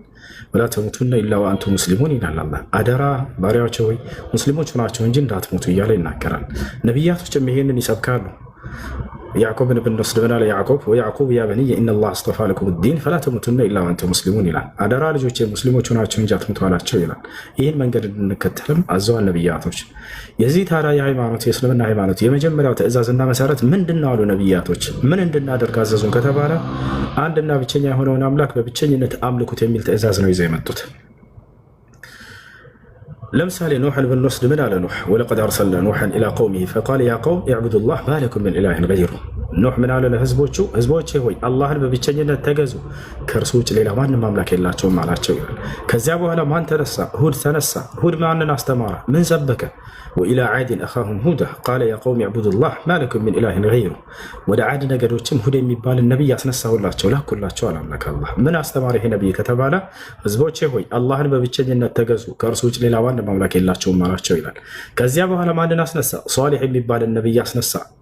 ሷሊሕ ምን አስተማረ? ወዴት እስተላከ? ቃለ ስብሓነሁ ወተዓላ ወኢላ ተሙድ አኻሁም ሷሊሕ ቃለ ያ ቀውም ኢዕቡዱላህ ማ ለኩም ሚን ኢላሂን ገይሩሁ አለ። ነቢያችን አላህ ስብሓነሁ ወተዓላ ይላል ወደ ተሙድ ነገድም ሷሊሕን ላኩላቸው አለ። እርሱም ምን አላቸው? ህዝቦቼ ሆይ አላህን በብቸኝነት ተገዙ፣ ከእርሱ ውጭ ሌላ ማንም አምላክ የላቸውም አላቸው። ከዚያ በኋላ ማንን አስነሳ? አብርሃምን አስነሳ። አብርሃም ታዲያ ምን አስተማረ? ወኢብራሂም ኢዝ ቃለ ሊቀውሚሂ እዕቡዱላህ ወተቁህ ዛሊኩም ኸይሩን ለኩም ኢን ኩንቱም ተዕለሙን አለ። አብርሃም ለህዝቦቹ ምን አላቸው? ህዝቦቼ ሆይ አላህን በብቸኝነት ተገዙ፣ እርሱንም ብቻ ፍሩት፣ የምታውቁ ብትሆኑ ይህ ለእናንተ የተሻለ ነው አላቸው ይላል። አብርሃም አላህን ተገዙ ብሎ ግን አላቆመም። ባዕድ አምልኮ የተሰራበት ዘመን ስለነበር ምን አላቸው?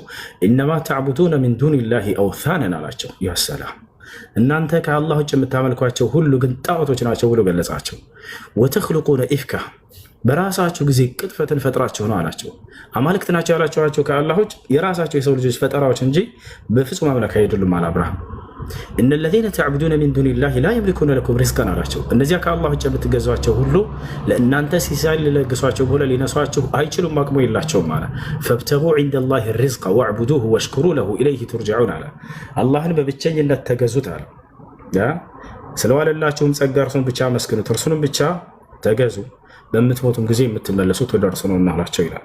በዚያው ጊዜ በአብርሃም ጊዜ ማንን አስነሳ? ሎጥን አስነሳ፣ እርሱም ይህንኑ ሰበከ። በዚያው ጊዜ ማንን አስነሳ? ኢስማኤልን አስነሳ፣ እነርሱም ይህን ሰበኩ። እነ ኢስሐቅ ተነሱ፣ እነ ዮሴፍ ተነሱ። ዮሴፍ ዓለይሂ ሰላም ዮሴፍ ምን ሰበከ ከተባለ ወተበዕቱ ሚለተ አባኢ ኢብራሂመ ወኢስሐቅ ወያዕቁብ ማ ካነ ለና አን ኑሽሪከ ቢላሂ ሚን ሸይ ዛሊከ ሚን ፈድሊላሂ ዓለይና ወዓላ ናሲ ወላኪነ አክሰረ ናሲ ላ የሽኩሩን አለ። ዮሴፍ ምን አለ? ወተበዕቱ ሚለተ አባኢ ኢብራሂመ ወኢስሐቅ ወያዕቁብ፣ እኔ የአባቶቼን መንገድ ተከትያለሁኝ። የማንን? የአብርሃምን፣ የኢስሐቅን፣ የያዕቁብን። ምን ነበር መንገዳቸው? ማ ካነ ለና አን ኑሽሪከ ቢላሂ ሚን ሸይ አለ።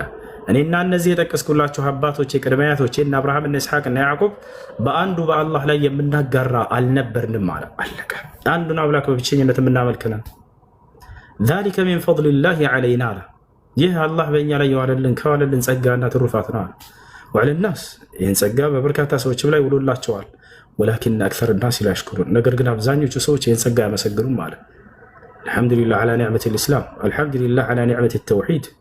አላህ ተውሒድን ስለሰጠን ኢስላምን ስለሰጠን ከምንም በላይ እናመሰግነዋለን።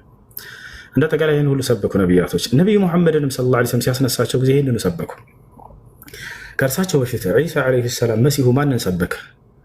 ወቃለ ልመሲሑ ያ በኒ እስራኤል አዕቡዱላህ ረቢ ወረበኩም። መሲሁ ምን አለ? እናንተ የእስራኤል ልጆች ሆይ የእኔንም የእናንተንም ጌታ የሆነውን አላህን በብቸኝነት ተገዙ ብሎ ሰበከ። ልክ እንደነ አብርሃም እንደነ ይስሐቅ እንደነ ያዕቆብ በእስራኤል ምድር ላይ አላህ አስነሳው። እርሱ ተአምራዊ በሆነ መንገድ አስገኘው። ያለ ወንድ ከሴት ብቻ አላህ ሱብሓነሁ ወተዓላ ፈጠረው። ከማን? ከጻድቋ ከማርያም። ማርያም ጻድቅ ነች ብሎ አላህ ቃል በቃል በቁርአን ላይ ይናገራል። ነብዩ ሰለላሁ ዐለይሂ ወሰለም ይናገራሉ። ቦታቸው ምንድን ነው? እነዚህ አካሎች በኢስላም የሚለውን እንገራቸው። ማርያም ጻድቅ ነች ተብላ ብቸኛዋ በቁርአን ላይ የተጠቀሰች ሴት እርሷ ነች። ሲጀመር ስሟ በቁርአን ላይ የተጠቀሰች ብቸኛዋ ሴት እርሷ ነች። ጻድቅ ነች ብሎ አላህ በቁርአን ላይ ጠቅሷታል። ወኡሙሁ ስዲቀቱን አለ፣ እናቱ ግን ጻድቅ ነች አለ። ሌላስ ንጽሕት ነች ተብላለች በቁርአን ላይ። ንጽሕት ነች፣ ንጹህ ነች። አምላክ አላህ ሱብሓነሁ ወተዓላ ያነጻት። ለዚያውም ኢነላህ አስጠፋኪ ወጠሀረኪ ወስጠፋኪ ዐላ ኒሳኢል ዓለሚን። መልአኩ ጅብሪል መጥቶ ምን አላት? እነሆ አምላክሽ አላህ መርጦሻል፣ የተመረጠች ነች እርሷ። ወስጠፋኪ ወጠሀረኪ እንዲሁም ደግሞ አንጽቶሻል፣ ንጽሕት ነሽ አላት። ወስጠፋኪ ዐላ ኒሳኢል ዓለሚን፣ ከዓለማት ሴቶችም ሁሉ ተመርጠሻል አለች። በእርሷ ዘመን ከዓለማት ሴት እንደ እርሷ የጸደቀ ማንም የለም ነበር። ነቢዩ ሙሐመድ ሰለላሁ ዐለይሂ ወሰለም ስለ ማርያም ምን አሉ? ስለ ምድራዊ ህይወቷ የተናገሩትን፣ ስለ ቀጣዩ ዓለም ህይወቷ የተናገሩትን ልንገራችሁ። ሁለት ሐዲሶች ነቢያችን ሰለላሁ ዐለይሂ ወሰለም ስለ ማርያም ምድራዊ ህይወቷ ምን አሉ? ቃለ ነቢዩ ሰለላሁ ዐለይሂ ወሰለም ከሙለ ሚነ ሪጃል ከሲር ወለም የክብል ሚነ ኒሳ ኢላ አርበዓ ወሁም መርየም ወአሲያ ወፋጢማ ወኸዲጃ። ከወንዶች የጽድቅናን የተጎናጸፉ ምልኡነትን የተጎናጸፉ በርካቶች አሉ አሉ ነብዩ ሰለላሁ ዐለይሂ ወሰለም። ከሴቶችም እንደዚያው አሉ። ከእነርሱም መካከል አንደኛዋ ማርያም ነች አሉ። በቃ ጻድቅ ነች ብለው ነብዩ ሰለላሁ ዐለይሂ ወሰለም ገልጸዋታል። በምድር ላይ ጸድቃለች ተብላለች። እሺ በቀጣዩ ዓለም ዕጣ ፈንታዋ ተገልጿል ወይ? አዎ ነብዩ ሰለላሁ ዐለይሂ ወሰለም ሲናገሩ ምን አሉ? አፍضل ኒሳእ አህሊል ጀነ አርበዓ ወሁም መርየም ወአሲያ ወፋጢማ ወኸዲጃ አሉ። የገነት ታላላቅ ሴቶች አራት ናቸው አሉ። እነርሱም አንዷ ማርያም ነች ብለው ተናገሩ። ያሰላም በምድራዊ ህይወቷ ጻድቅ ነች፣ በቀጣዩ ዓለም ህይወቷ ደግሞ የገነት ነች ብቻ ሳይሆን የገነት ታላቋ ሴት ነች ተብላ ተገልጾላታል። የገነት ታላላቅ ከተባሉ ሴቶች ነች።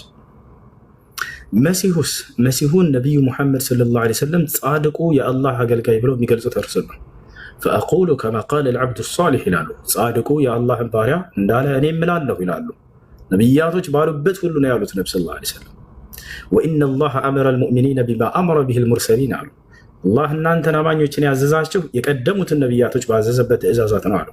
የመጀመሪያውን ትእዛዝና መሰረት ምንድን ነው? ፊተኛውና የመጀመሪያው ትእዛዝ አንድና ብቸኛ የሆነውን አምላክ በብቸኝነት አምልኮ የሚል ትእዛዝ ነው የተሰጠን። ፈዕለም አነሁ ላ ኢላሃ ኢለላህ፣ ሙሐመድ ሆይ አንተም ትውልድህም እወቁ ከእኔ ከአንዱ አምላክ ከአላህ በስተቀር በእውነት የሚመለክ ሌላ አምላክ የለም። የመጀመሪያው እውቀት ይሄ ነው። የመጀመሪያው ትእዛዝ፣ ፊተኛው ትእዛዝ ይሄ ነው። መጽሐፍ ላይ ተሽ ከሆነ እስራኤል ሆይ ስማ ጌታ አምላካችን አንድ አምላክ ነው። የትእዛዛት ሁሉ ፊተኛና መጀመሪያ ነቢ ሰለላሁ ዐለይሂ ወሰለም መጥተው ምን አሉ? የትእዛዙ ሁሉ ፊተኛና መጀመሪያ አንድና ብቸኛ የሆነውን አምላክ በብቸኝነት እንድታመልኩ ነው አሉ። ነቢ ሰለላሁ ዐለይሂ ወሰለም አስተምሮታቸውን በጀመሩ ጊዜ በመካ ላይ ምን ይሉ ነበር? ድምፃቸውን ከፍ አድርገው በህዝቡ መካከል ያ ቀውም ቁሉ ላ ኢላሃ ኢለላህ ቱፍሊሑ፣ ህዝቦቼ ሆይ ከአንዱ አምላክ ከአላህ በስተቀር በእውነት የሚመለክ አምላክ የለም ብላችሁ መስክሩ ትድናላችሁም ይሏቸው ነበር። መዳን ይፈልጋልና አንድና ብቸኛ የሆነውን አምላክ እርሱን ማምለክ ነው። የአብርሃም የይስሐቅ የያዕቆብን የመሲሁን የሙሴን የማርያምን የመላእክቶችንም የሁሉንም አምላክ ያንን አንድና አምላክ ማምለክ። እሱ ልጅ ትወርዳለች መሰለኝ። ይህን ይመስላል። ጥያቄ ሊቀጥል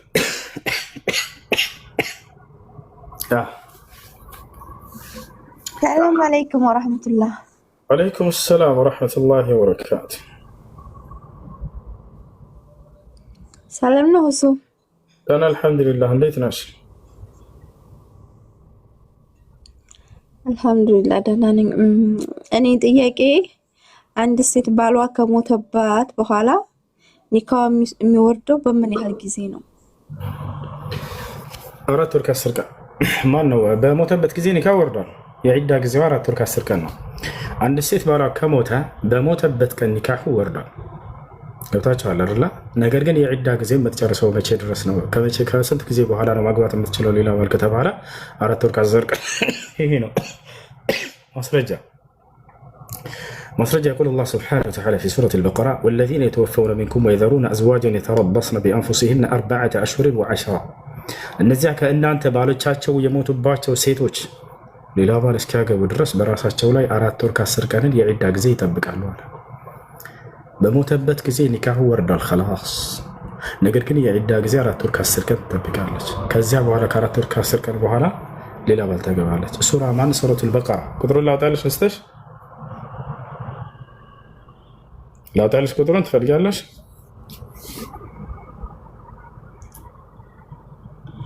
ሄሎ እንትን ኔቴ ተቆራርጦ ነበር። እሺ ቁጥሩን እሺ ከተሰማሁ ማለት ነው።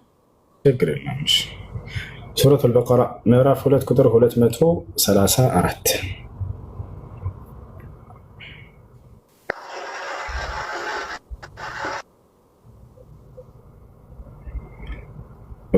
እሺ አመሰግናለሁ።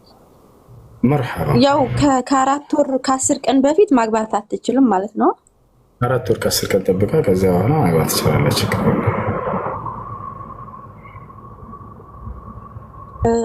የፍች እስከሆነ ሳይሞት የፍች ሳይሆን ማለት ምን ነበረ? አብረው እየኖሩ እያሉ ከተፋቱ የፍች ባላፈታ ስንት ጊዜ ነው የምጠብቀው እሱ ለማግባት? እንደ ሴትዮዋ ሁኔታ ይወሰናል። ለምሳሌ የዒዳ ጊዜያቶችን በጥቅሉ ነግራቸዋለሁ። ሀይድ በማየት ላይ ያለች ወጣት ሴት ከሆነች ባሏ ቢፈታት አብረው እየኖሩ እያለ 3 ሀይድ እስክታይ ድረስ ነው የምትጠብቀው። ማስረጃ يقول الله سبحانه وتعالى في سورة البقرة والمطلقات يتربصن بأنفسهن 3 قروء። በሀይድ በማየት ላይ ያሉ ወጣት ሴቶችን አስመልክቶ ሲናገር አላህ የተፈቱ ሴቶች በራሳቸው ላይ ሌላ ባል እስኪያገቡ ድረስ 3 ሀይድን ይጠብቃሉ አለ። 3 ሀይድ ትጠብቅና ከዚያ በኋላ ማግባት ትችላለች። እሺ ሌላኛው ምንድነው? ሀይድ ከማየት ያቋረጠች ሴት ብትሆንስ? ለምሳሌ ሴትየዋ ከ45 ዓመት ምናምን በኋላ ሀይድ ማየት ታቋርጣላችሁ መሰል አይደለ? ከዚያ በኋላ ቢፋቱ ባልና ሚስት እንዴት ነው መጠበቅ? ከምን ያክል ጊዜ በኋላ ነው ማግባት የምትችለው? በሀይድ ትቁጠር እንዳንል ሀይድ የምታይበት ጊዜ አልፏል። ስለ እርጉዞች እመጣለሁ፣ ሁሉንም እነግራቸዋለሁ። አስበሩ እሺ። እናቺ ሀይድ ከማየት ያቋረጠች ሴት ምን ያክል ጊዜ ነው የምትጠብቀው? ሌላ ባል እስክታገባ ድረስ ብትፋታ 3 ወር። በሀይድ ትቁጠር እንዳንል ሀይድ የምታይበት ጊዜ አልፏል። ስለዚህ በምንድን ነው የምትቆጥረው? በወራቶች። ምን ያክል ወር? 3 ወር። ማስረጃ يقول الله سبحانه وتعالى في سورة الطلاق واللائي يئسن من المحيض من نسائكم إن ارتبتم فعدتهن 3 أشهر واللائي لم يحضن إلى الكتم። እነዚያ ከእናንተ ሀይድ ከማየት የወር አበባ ከማየት ተስፋ የቆረጡ ሴቶች እነዚህ ሰዎች በራሳቸው ላይ 3 ወርን ይጠብቃሉ አለ። ይሄ ነው። ሶስተኛዋ ሴት እርጉዝ ሴት ብትፈታ ኒካህ ይወርዳል ወይ? ይወርዳል። ነገር ግን የዒዳ ጊዜ የምትጨርሰው መቼ ነው ከተባለ ልጁን ስትወልድ ጊዜ ነው። ማስረጃ ወኡላቱ ልአሕማሊ አጀሉሁነ አየضዕነ ሐምለሁነ። የእርግዝና ባለቤት ሴቶች ቢፈቱ የዒዳ ጊዜያቸውን የሚጨርሱት ልጁን እስኪወልዱ ድረስ ነው አለ። ለምሳሌ ይሄ ጊዜ ገደብ የለም። ወር ነው ይሄን ያክል ምናምን ብሎ ሂሳብ የለም። ልጁን እስክትወልድ ነው ያለው አላህ ሱብሓነሁ ወተዓላ። ለምሳሌ ዛሬ እርጉዝ ሆና 7ኛ ወር ላይ እርጉዝ ሆነች እንበል። በዛ ተፋቱ ሳይግባቡ ቀርተው የዒዳ ጊዜ የሚያልቀው መቼ ነው? ከ2 ወር በኋላ ምናምን ልጁን ልክ ስትወልድ ጊዜ ኒካሁ የዛኔ ማነው የዒዳ ጊዜ ጨርሳለች። ከወለደች በኋላ ማግባት ይቻላል። እንዴ ከወለደች በኋላ ማግባት ልክ እንደወለደች ነው ያለው አይደል? አላህ ሱብሓነሁ ወተዓላ እንደወለደች ሌላ ባል ማግባት ትችላለች። የወሊድ ደም ኒካህን ይከለክላል? አይከለክልም። አይከለክልም። በዚያን ጊዜ ኒካህ ማሰር ይቻላል ወይ? ይቻላል። ነገር ግን በዛን ጊዜ መገናኘት ይችላል ወይ? ያኛ የሚያገባ ሰው ላ አይችልም። መቼ ነው መገናኘት የሚችለው? ከደሙ ስትነጻ ጊዜ ጠብቆ ነው። አያቸው አይደል? አሁንም ልብ በሉ። ሀይድ ላይ ያለች ሴት ልጅ ኒካ ማሰር ይቻላል ወይ? ይቻላል። ነገር ግን በዚያን ጊዜ መገናኘት ይችላል ወይ? አይችልም። መቼ ነው ሀይድ ላይ ያለችን ሴት ኒካ ያሰረ ሰው መገናኘት መጀመር የሚችለው? ከሀይዱ ስትነጻ ጊዜ ነው። ሀይድ ላይ መሆንና የወሊድ ደም ላይ መሆን ኒካን ማሰርን አይከለክልም። ገብቷችኋል? ይሄ ነው። እሺ ሌላኛዋ ልክ ይቺው ለምሳሌ እርግዝና ላይ ያለች ሴት ብትፈታ የሚለውን 9ኛ ወር ላይ ገባና ሳይባቡ ቀርተው ተፋቱ። 9ኛ ወር ጠዋት ላይ ፈታትና እርግዟን ሴት ከሰዓት ወለደች። የዒዳው ጊዜ በአንድ ቀን ባልሞላ ጊዜ ያለቀ ማለት ነው። ገብታችኋል? የዒዳው ጊዜ በአንድ ቀን ባልሞላ ጊዜ ከዛ በኋላ ማግባት ትችላለች። ይሄ ነው። ስለዚህ በእርግዝና ላይ ያለች ሴት ብትፈታ እኛ ፍትዋ አንልም። በእርግዝና ላይ ያለችን ሴት እንክብካቤ የሚያስፈልጋት ነች፣ ከጎኗ ሊሆን የሚገባ ነች። ገብታችኋል? ስለዚህ ነገር ግን አንግባባ ብለው እንደው ካልተስማሙ የዛኔ በግዴታ ኑሮ አንድላቸው። ፈኢምሳኩም ቢማዕሩፍ አው ተስሪሁም ቢኢሕሳን አላህ።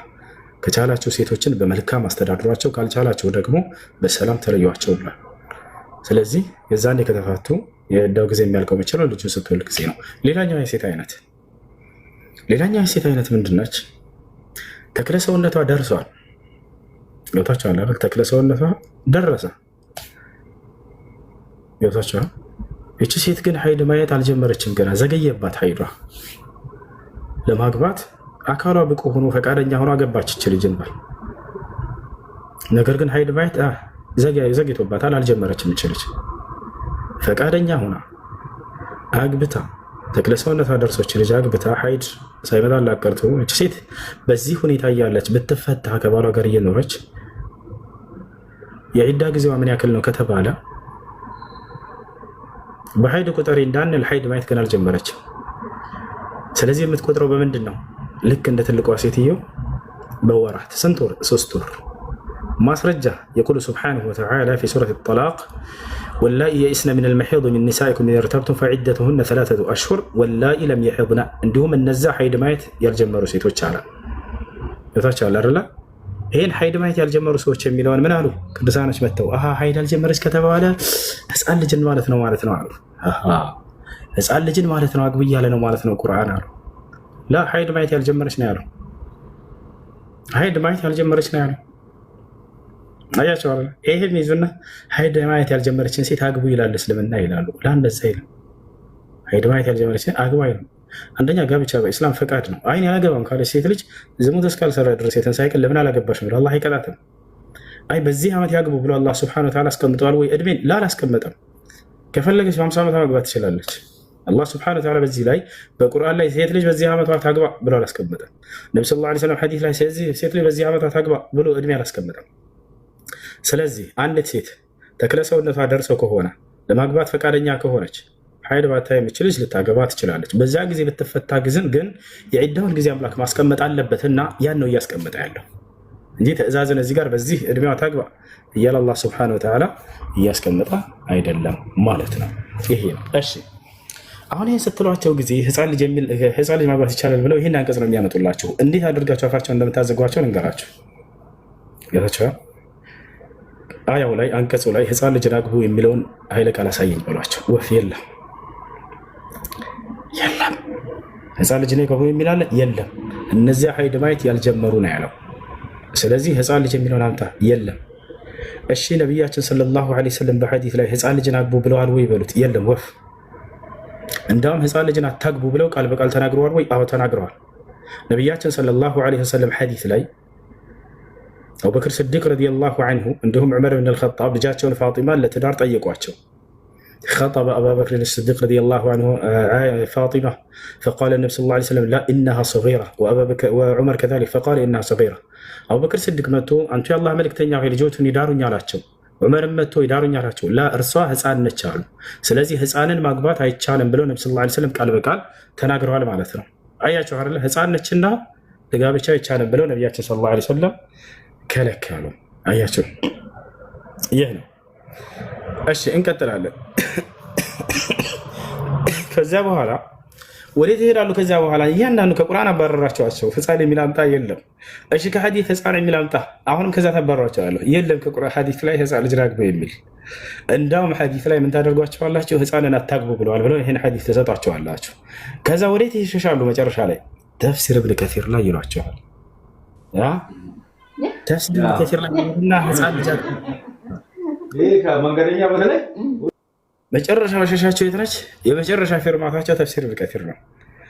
ኢብኑ ከሲር ሰጊራት ብለዋል፣ ልጆች ብለዋል። ስለዚህ ልጆችን አግቡ ይላል ይሏቸዋል። ቀጥታ የምጠይቋቸው ምንድን ነው? ለአቅመ ሔዋን ያልደረሰችን ልጅ ብለዋል ወይ ኢብኑ ከሲር በሏቸው። ልጅ ስል ጊዜ አላህ ስብሐነሁ ወተዓላ ያለውን ኢብኑ ከሲር እያብራራ ነው። በቁርአኑ ላይ የዒዳ ጊዜያቶችን እያብራራ ልጆችን አለ ኢብኑ ከሲር። ገብታችኋል አይደል? እዚያ ቦታ ላይ አላህ በቁርአኑ ላይ የተናገረውን እያብራራ ኢብኑ ከሲር ሲናገር ልጅ ብሎ ገለጻት። የትኛዋን? ሀይድ ማየት ያልጀመረችውን። ገብታችኋል አይደል? ታዲያ በቁርአኑ ላይ ልጅ ያለው ኢብኑ ከሲር ከምን አንጻር ነው ከተባለ ልጅ የሚለው ፍጹማዊ ልጅነትና አንጻራዊ ልጅነት በመባል ለሁለት ይከፈላል በሏቸው። ገብታችኋል አይደል? እንደው ልጅ ነች ብሎ ከማንም ጋር ሳያነጻጽር ልጅ ብሎ በነበር እሺ ያንን ይዘላቸዋለን። ግን ቁርአኑ ላይ እየተናገረ ያለው አንጻራዊ ልጅነት ነው አይደለም? አንጻራዊ ልጅነት ነው። ከየትኛው አንጻር አድርጎ እያነሳት ነው? አላህ ከትልቋ ሴት የሁለቶችን የሀይድ ጊዜ አንድ እንደሆነ እየተናገረ አላህ ሱብሓነሁ ወተዓላ ሀይድ ማየት ያቋረጡ ሴቶች ምን ናቸው? ትልቆች ናቸው እነሱ። ከዛ በታች ያለችዋ ደግሞ ከዚች አንጻር ምን ትባላለች? ልጅ ትባላለች። ልጅ ስላለ ስለዚህ ህፃን ልጅ ነች ማለት ነው ወይ? አይደለም፣ በፍጹም አንጻራዊ ነው። ለምሳሌ ልስጣችሁ። የ50 ዓመት ሴት እና የ30 ዓመት ሴት አብረው ቁመው አገኛችሁ። ያቺ ትልቋ ሴት ካላችሁ ይችኛዋን ምንድን ነው የምትሏት? የ30 ዓመቷን ትንሿ ሴት ትሏታላችሁ? ትላላችሁ? አትሉ? ትንሿ ሴት እንላታለን አላላትም? ከማን አንጻር? ከትልቁ አንጻር ስትታይ።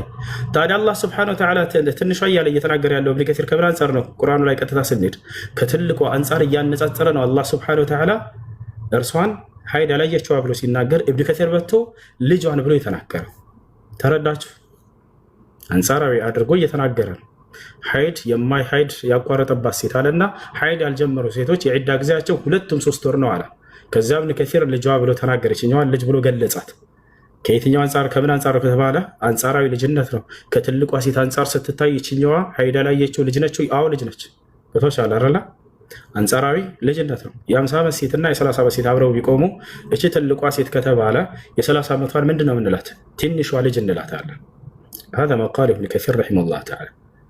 ነገር ግን ኢብኑ ከሲር ለአቅመ ሔዋን ያልደረሰች ትንሽ ልጅ ብሏል ወይ? ላላላ አይሻ እንዳውም ለአቅመ ሔዋን የደረሱ ሴቶች ልጆች እያለ ይናገራል ሌላ ቦታ ላይ وإذا بلغ الأطفال منكم الحلم فليستأذنوا እያለ የሚናገረው አንቀጽ ላይ ሄዳችሁ ቀጥታ ኢብኑ ከሲር ወብተሉል የታማ ሐታ ኢዛ በለጉ ኒካህ የሚለውን ቀጥታ ኢብኑ ከሲር ሄዱላቸው ለአቅመ ሔዋን የደረሱ ልጆች እያለ ይናገራቸዋል።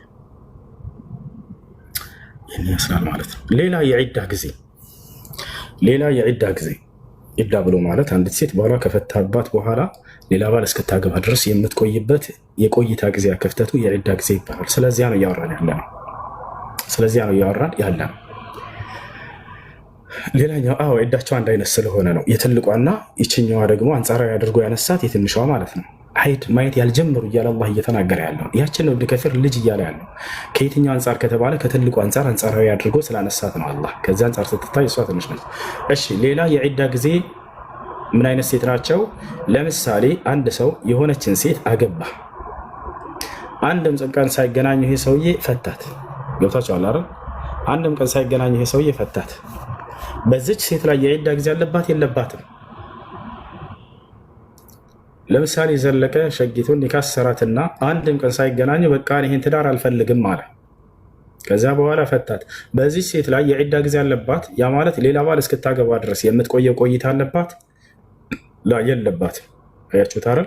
የለባትም። ማስረጃ ሱረቱ አልአሕዛብ ላይ አላህ ሱብሓነሁ ወተዓላ ምን ይላል?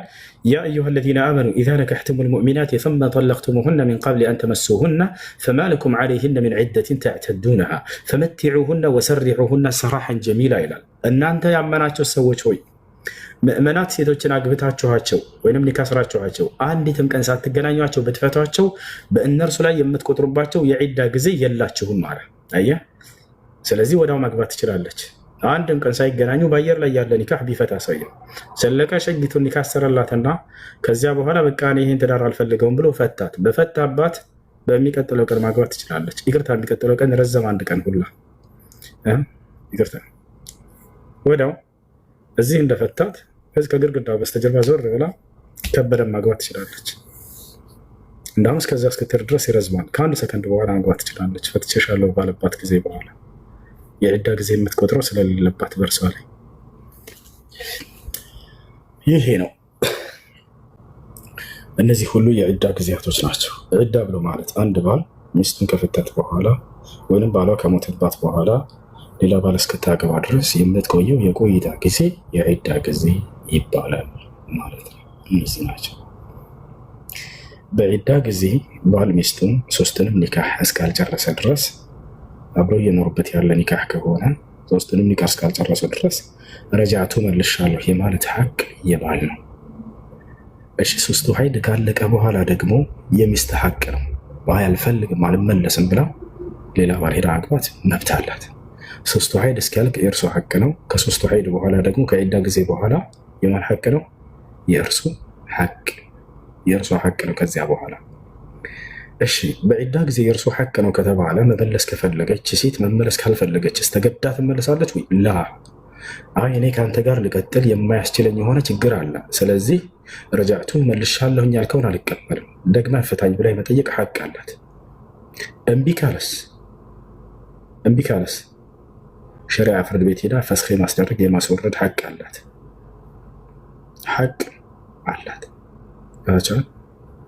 ይሄ ነው። እሺ ሙሉ ነሽ ጠይቅሽ። ኦኬ ከዛኛ ጥያቄ ወጥቻለኝ። አሁን የምታስተምረው ባለው ትላላናሳ ነው ጥያቄ ያው እየሰማሁ ስለሆነ አሁን ምሳሌ አሁን በጋብቻ ላይ የምታስተምሩት ቢያንስ ፊት የሚባል ነገር የለም እንዴ? ማታረቅ የሚባል ነገር የለም? እሷም ተነስታ ፈታ ማግባት ትችላለች፣ እሱም ፈቶ ማግባት። እንደዚህ ከሆነ ህጋችሁ 4 ነው የሰጠው ቁርአናችሁ ማለት ነው። እንደዚህ ከሆነ እኮ ከ4 በላይ ልታገባ ነው ሊያገባ ነው ማለት ነው። መታረቅ የሚባል ነገር የለም እንዴ እያለች ነበረ። ስለመታረቅ አላወራንም እናራው እንጂ እንዳለ ሙሉ ቁርአን ስለመታረቅ ያወራል። አላህ ቃል በቃል ወአስሊሑ ዛተ በይነኩም ይላል፣ በመካከላችሁ አስታርቁ እያለ ይናገራል። ላ ኸይረ ፊ ከሲር ሚን ነጅዋሁም ኢላ መን አመረ ቢሰደቀቲን አው ማዕሩፊን አው ኢስላሕን በይነ ናስ፣ በሰዎች መካከል ማስታረቅ እያለ ይናገራል። ነቢያችን ሰለላሁ ዐለይሂ ወሰለም እንደውም ሐዲስ ላይ አብገዱል ሐላል ኢለላህ አልጠላቅ አሉ፣ ወኢን ካነ ፊ ሀዛል ሐዲስ መቃል ሊበዕድ አህሊል ዒልም። ነቢያችን ሰለላሁ ዐለይሂ ወሰለም ከአላህ ዘንድ የተጠላ ነገር ብሎ ማለት ተፈቅዶ የተጠላ ነገር ፍቺ ነው፣ አትፈታቱ እያሉ ነቢ ሰለላሁ ዐለይሂ ወሰለም ገስጸዋል፣ መክረዋል። ነገር ግን ካልተግባቡ እነዚህ ሰዎችስ አሳማኝ የሆነ ምክንያት ኖሯቸው ሰውየው ለትዳር ሊሆን የማይችል ከሆነ ይሄ ሰውዬስ የዛኔ አብሮ መኖር ካልቻሉ ተገደሽ ኑሪ አንላትም፣ ወይንም ተገደህ ኑር አንለውም። በፍቅር ሲኖሩ ነው አይደል እንዴ ትዳር። የማይዋደዱ የማይስማሙ ከሆነስ እየተቧከሳቸው ኑሩ ይባላል ወይ? ላ ይባላል። አላህ በቁርአን ላይ ፈኢምሳኩም ቢማዕሩፍ አው ተስሪሑን ቢኢሕሳን አለ። ወይ ከቻላችሁ በመልካም መኗኗር የማትችሉ ከሆነ ግን በሰላም መለያየት ብሎ አስቀመጠ። ያንን ህግ ነው ቢለያዩ የሚለውን ህግ እያየን ነው። እሱ ነው ይህ ህግ መጽሐፍ ቅዱስ ላይ ያለው ወፍ የዕዳ ጊዜ ምናምን የለም። እሺ እንደ ማለትም ህግ አልኩት። አሁን ምሳሌ 4 ማግባት ይችላሉ ብለን ስንጠይቅ 4 ማግባት ይቻላል እና ህግ ተሰጥቷቸዋል አይደል? እንደ አሁን በኔ መጽሐፍ አልመጣም፣ በእናንተ ማለት ነው። አሁን ትእዛዝ ነው። አሁን በቁርአናዊ ካይደ በኔ መጽሐፍ ላይ አልመጣም ያልሽው ምንድን ነው ልጄ? ማለትም ህግ ነባ ስትል ሰምቼ ነው። ማለቱም አሁን በአንተ ቁርአን ላይ ተሰጠ ሁሉ ትእዛዝና ህግ ነው የምትጠብቀው ከሆነ አይደለም ነው። በእኔ መጽሐፍ ላይ የለም አልተጻፈም ያልሽው ምንድን ነው? እግዚአብሔር ከአንድ በላይ አታግቡ ብሎ የተናገረበት ጥቅስ አለ መጽሐፍ ቅዱስ ላይ? እኛም ላይ መፈታት አይፈቀድም። አሁን ፊቱ አግቡ ምን አይልም፣ መፈታት አይፈቀድም። ሳይሆን ጥያቄ እግዚአብሔር እንደ መጽሐፍ አንድ ሰው 1000 ሚስት ቢያገባ ችግር የለበትም መጽሐፍ ቅዱስ። ለምክንያቱም ቅዱስ ማነው ታላላቅ አምላክ ሲያናገራቸው የነበሩ መጽሐፍ ነው ራሱ የጻፈልሽ።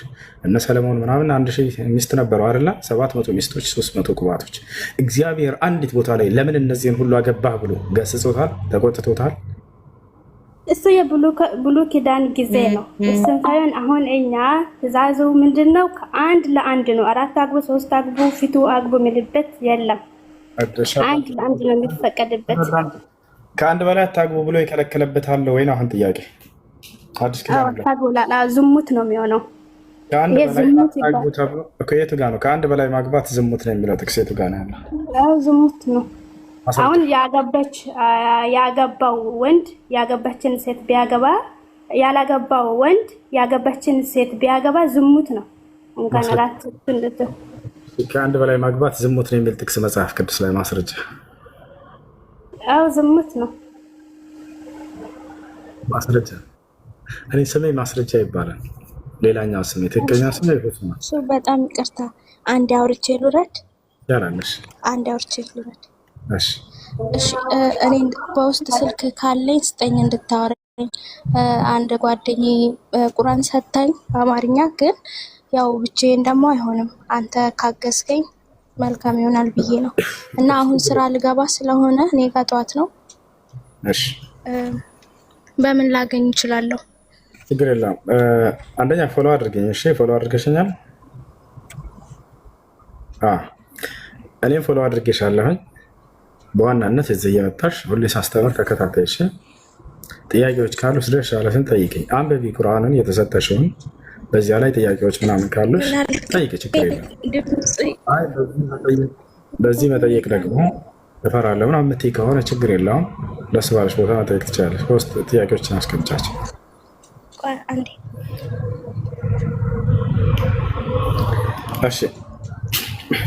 እሺ በውስጥ አወራለሁ። በምን ላገኘ?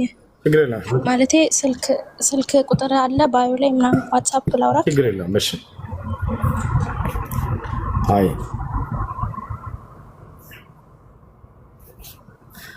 እሺ ከመካከል ያለው ሰላም ጤንነት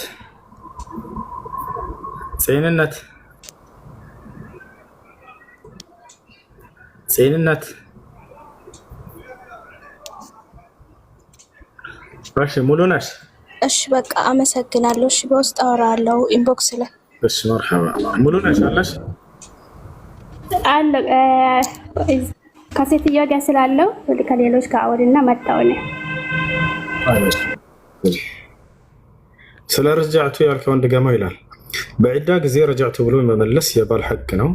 ከዒዳ ጊዜ 3 ሀይድ አይታ ከጨረሰች በኋላ ደግሞ የሚስት ሐቅ ይሆናል። ከዚያ በኋላ ረጃዕቱ ብሎ መመለስ አይችልም።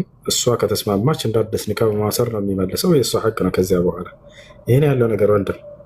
ነገር ግን በዒዳ ጊዜ የእሱ ረጃዕቱ ካለ ይመለሳል ኒካሑ። የዛኔ ግን አልፈልግም ካለች አሳማኝ ምክንያት ካላት ከእርሱ ጋር ሊያስኖራት የማትችል በግዴታ ትኖር ይባላል ወይ? አይባልም። የዛኔ በቃ ከአንተ ጋር ሊያስኖረኝ የሚችል ምክንያት ስላለ ኒካዬን አውርድልኝ ትለዋለች። ከፈታ ተሰኘ እምቢ ካለ ሸሪዓ ፍርድ ቤት ሄዳ ያንን ነገር ፈስክ ማስደረግ ህግ አላት።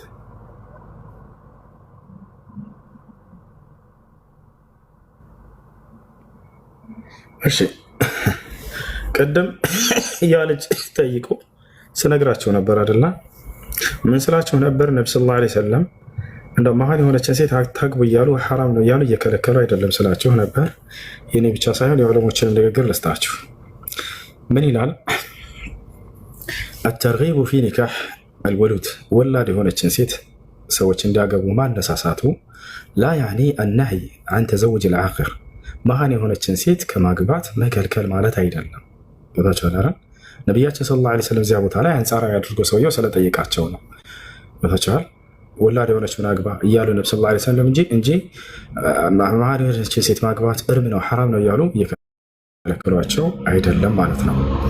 من الآن الحمد لله والصلاة والسلام على رسول الله وعلى آله وصحبه أما بعد، فلم نقف فيما اطلعنا عليه من دواوين السنة وكتب العلم على حديث بهذا المعنى، ولكن لعلك تقصدين حديث معقل بن يسار رضي الله عنه عند أبي داود وغيره، قال جاء رجل إلى النبي صلى الله عليه وسلم فقال إني أصبت امرأة ذات منصب وجمال وإنها لا تلت أفأتزوجها؟ قال لا. ثم أتاه الثانية فنهاه، ثم أتاه الثالثة فقال تزوجوا الودود الولود فإني مكاثر بكم الأمم يوم القيامة.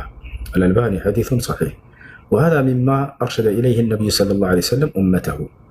نبياتنا صلى الله عليه وسلم تولداتشون يما كان ملكة مكاكلنا، فهو مثل قوله صلى الله عليه وسلم تنكح المرأة لأربع: لمالها ولحسبها ولجمالها ولدينها فاظفر بذات الدين تربت يداك. ይህ በሌላ ሐዲስ ላይ ነብዩ ሰለላሁ ዐለይሂ ወሰለም እንደተናገሩት ምሳሌ ነው አለ። ለምሳሌ ነቢያችን ሰለላሁ ዐለይሂ ወሰለም ሴቶችን ሰዎች ለአራት ነገር ብለው ያገቧታል አሉ። ገብታችኋል? ለምሳሌ ለገንዘቧ ብሎ የሚያገባለ፣ ለውበቷ ብሎ የሚያገባለ፣ ለዘሯ ብሎ የሚያገባለ፣ ለዲኗ ብሎ የሚያገባለ። ከዚያ ነብዩ ሰለላሁ ዐለይሂ ወሰለም ምን አሉ? የዲን ባለቤት የሆነችዋን በማግባት እርሷን መርጠህ አግባና እድለኛ ሁን አሉ። ኦኬ፣ ሌሎችን ውበት ያላቸውን አተግቡ እንደው ሐራም ነው የሚል ያስረዳናል ከዚህ ወይ? ላ አያስረዳም። ውበት ያላትን ሰውየው መርጦ ማግባት ይችላል። ገብታችኋል? ያ ልክ እንዲሁ ደግሞ ሀብት ያላትን አታግቡ እያሉ እየከለከሉ ነው ነብዩ ሰለላሁ ዐለይሂ ወሰለም። ላ አይደለም፣ ማግባት ይችላል። ነገር ግን ነቢያችን ሰለላሁ ዐለይሂ ወሰለም ምን አሱል መሰረት እያደረጉ ነው? በዚህ ላይ ተመራጩን እያስቀመጡላቸው ነው። ዲን ያላትን አግባ አሉት ነብዩ ሰለላሁ ዐለይሂ ወሰለም እንጂ እነዚህኞቹን አታግባ እያሉ አይደለም። ልክ ከዚሁ አንጻር መሀን የሆነችውን እንዳታገባ ክልክል ነው፣ እርም ነው እያሉ አይደለም። እያስመረጣቸው ስለነበር ሰውየው ወላድ የሆነችዋን አግባ ብለው ነብዩ ሰለላሁ ዐለይሂ ወሰለም እየነገሩት እንጂ ያችኛውን ማግባት ሐራም ነው እያሉ እየተናገሩት አይደለም ማለት ነው። ማግባት ይችላል ሰውየው መሀን የሆነችን ሴት። እንቀጥላለን። وهو يدل على أن نكاح الولود مندوب إليه شرعا، فنكاح غيرها كالعاقر خلاف الأولى، ولا يعني حرمة نكاحها أو كراهته. عندهم السؤال ماقبات እርምነቱን የሚያሳይ ወይም የተጠላ መሆኑን የሚያሳይ ጭራሽ እንደውም አይደለም። ነብዩ ሰለላሁ ዐለይሂ ወሰለምን አንጻራዊ አድርጎ ሊያስመርጣቸው ስለመጣ ሰውየው የወላድ የሆነችዋን አግባ እያሉት ነው እንጂ ይችኛዋን ማግባትን እየከለከሉት አይደለም። ከማ አን ነቢይ ሰለላሁ ዐለይሂ ወሰለም ፊል ሐዲስ አልአወል ካነ ቀድ እስተሻረሁ ማዕቀል ወልሙስተሻር ሙዕተመድ ፈሁወ ይሽር ቢልአውላ። ነቢያችን ሰለላሁ ዐለይሂ ወሰለም ተቀዳሚዋና ተመራጯን እያመላከቱት ነው። ወላድ የሆነችዋን አግቡ እያሉ እንጂ ያችኛዋን መሃኗን ላታገባ እያሉ እርም እያደረጉ እየከለከሉ አይደለም። ተቀዳሚውን እያስቀመጡ ነው። ገቷል አይደለ? ይህ ነው ወልአክመል እንደው ሙሉ የሆነችዋን ወላድ የሆነችዋን وإذا كانت المرأة عاقر فينبغي أن يتزوجها عاقر مثلها أو يجمع بينها وبين غيرها ممن تلد لتحقيق ما أرشد إليه النبي صلى الله عليه وسلم من التكاثر في الدنيا ليكاثر بين الأمم يوم القيامة. እንደውም ምን አለ? መሀን ያገባ ሰው ካለ እሷን ከሚፈታት ሌላ መውለድ የምትችልን ሰው ሴት አቅሙ ካለው ሌላ አብሮ ቢያገባ የተሻለ ይሆንለታል እያለ ይናገራል። እና ይሄ ስለዚህ መሀን የሆነችን ሴት አታግቡ የሚል መልእክት አይደለም ያለው፣ እያስመረጣቸው ስለነበር ምርጫ እየሰጡት ነው ነብዩ ሰለላሁ ዐለይሂ ወሰለም። እሺ ያ ሰላም ያ ሰላም ያ ሰላም።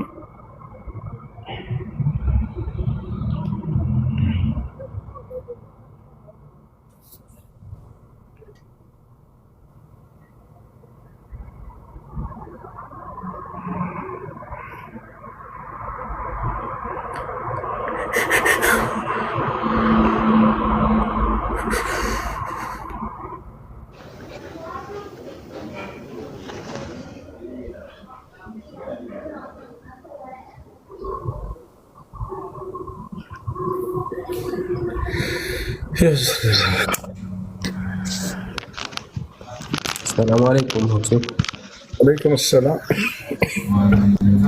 ጥያቄ ነበረኝ።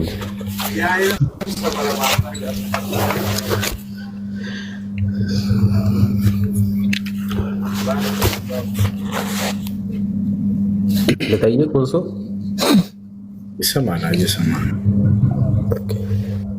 አንድ እህታችን ነበረችና ካፊር አግብታ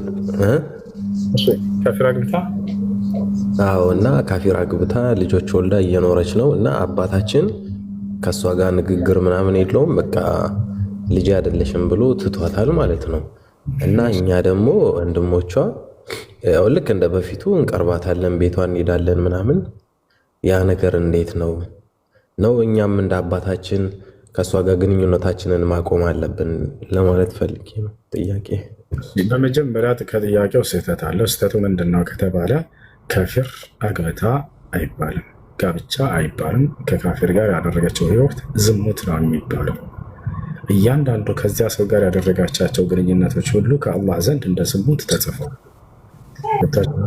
ስለዚህ የእናንተ አቋም ታዲያ ከእርሷ አንጻር ምንድን ነው ሊሆን የሚገባው ከተባለ መገሰጽና መምከር ነው። እስከ መቼ? እስክትመለስ ድረስ። ያ ነገር ግን የአባትህ ስህተት አለው ወይ ወደሚለው ስንመጣ ስህተት የለውም አባትህ። ለምን ከተባለ አንድ ሰው ከእርሱ በታች የሚያስተዳድረውን አካል መክሮት አልቀበልም ካለ የሚጠቅመው ከሆነ ሀጅር ማድረጉ ተደንግጓል፣ እርሱን ማኩረፉ ተደንግጓል። ነገር ግን መክሮ አልቀበልም ካለ ያ አካል ምናልባት አንዳንዴ ስንኮረፍ ጊዜ እንደነግጣለን። እናት ልጇን ለምሳሌ ትምህርት ቤት ሂድ ብለው ልከው አልሰማም ካላት ይሄ ልጅ ሲጀምር አንተ ልጅ አይደለም ከዚህ በኋላ ብላ ያኮርፉናል። እንደነግጥና በቃ እማዬ ይቅርታ እሄዳለሁኝ እንላለን። አያቸው አይደለ? በዚህ ጊዜ ከምክሩ ይልቅ ማኩረፉ ገስጾናል፣ አርሞናል፣ ከስተታችን ቆጥቦናል። በዚህ ጊዜ አባት ያደረገው ነገር ትክክል ነው። ለልጅቱ መጀመሪያ ገስጻት፣ አልቀበልም ማለች። ምናልባት የገስጻት ይሆን ብሎ ከዚያ የሚቀጥለውን የተግሳጽ መንገድ ተጠቀመ። እሱ ምንድነው?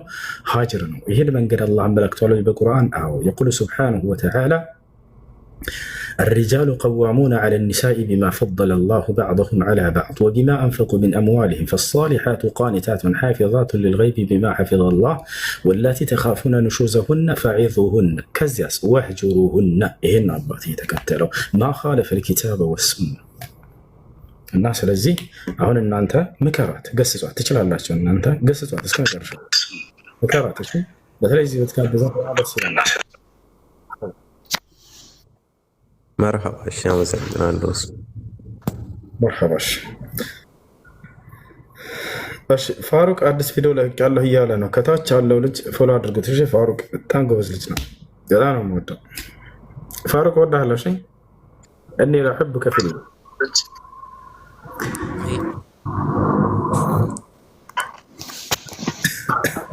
ያላ ፋሩቅን ፎሎ አድርጉት። ያላ እሺ ጥያቄ አለ ይቀጥል። السلام عليكم. وعليكم السلام ورحمة الله وبركاته. أهلا لكم كلمة رجال استاذ. يلا ما سرق. يلا قال النبي صلى الله عليه وسلم إذا أحب.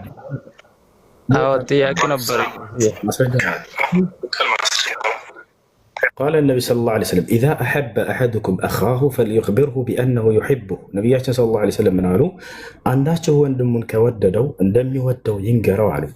ራሳቸው ተናግረዋል ወይ ለሰዎች ከተባለ አዎ قال النبي صلى الله عليه وسلم لمعاذ يا معاذ والله إني لأحبك في الله. يا سلام ነብያችን صلى الله عليه وسلم ለሙዓዝ ምን አሉት? ሙዓዝ ሆይ እኔ አንተን በአላህ ስለወድሃለሁኝ አሉት። ይህን ቃል በተነገረ ጊዜ ይህ ሙዓዝ ከነብዩ صلى الله عليه وسلم ምን አይነት ደስታ ሊሰማው ነው? ይዛኔ የዓለም ታላቅ ሰው አላህ ያወደሳቸው ሰው የወደዱት ጽድቅናውን ስላዩ ነው። يوتاشون إني لأحبك في الله. ها اشتياق عليك أنت.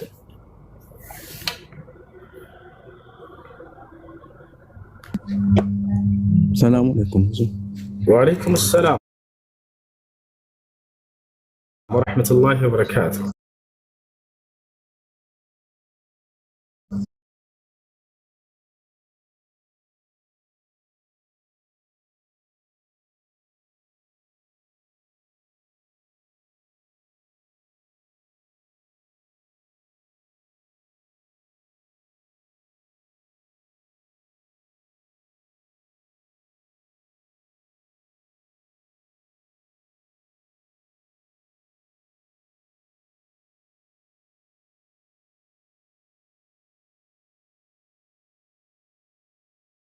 ነው የሚሉት ቃም ሁለት ጊዜ ማድረግ ችግር የለውም። ያ ሰዓቱን እንትን አሳልፈው ነው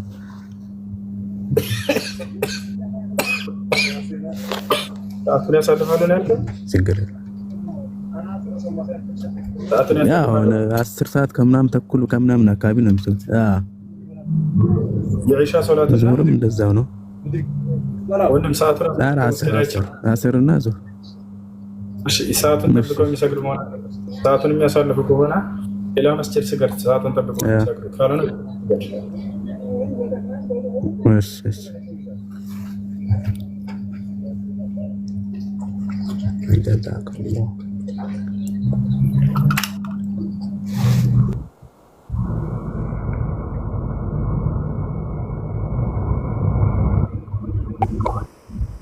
السلام عليكم. وعليكم السلام. سلامنا. يعني ጥያቄ ነበረ ግን ጥያቄ እኔ የምሰራ ቤት ውሻ አለችና ልጆች በእጃቸው ምናምን ሁሉም ቦታ አካሏን ነክሶ ከዛ እኔ አጥባቸዋለሁ። እኔን እንዳትነካኝ ግን እጠብቃለሁ። ይሄ እንዴት ይታያል? እነሱ ግን ቤት ውስጥ ትኖራለች ግን እንድትነካኝ አላደርግም። እንዴት ነው? እነሱ እሷን ይነኳታል ውሻ እና ልጆቹ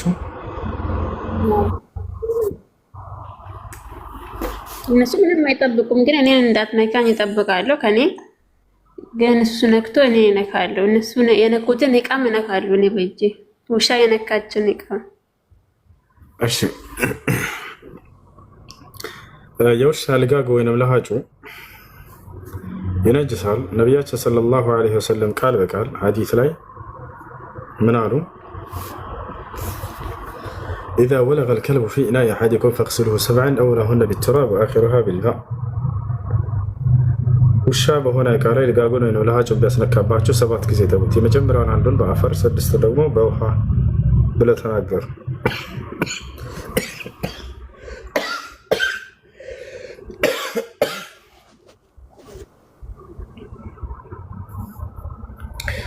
እና ስለዚህ ያ ነገር የውሻ ልጋግ ወይንም ለሃጩ ነክቷቸው ከሆነ እነዚህ ልጆች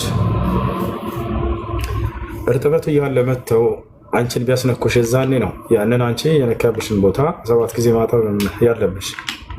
እሺ እነዚህ ልጆች ከውሻ ጋር ተጫውተው መጡ። እርጥበት የሚባል አልነካትም እነዚህ ልጆች፣ ወይም እርጥበት ይዘው አልመጡም። የዛኔ በስነ ስርዓት እነሱን ስታጥብ ጊዜ ከእነርሱ ከውሻው ነክቶት የመጡት እርጥበት እስካልነካሽ ድረስ አንቺን የውሻው ልጋግ የነካው ሰው 7 ጊዜ ይታጠብ ምናምን የሚለው አንቺን አይመለከትም። እሺ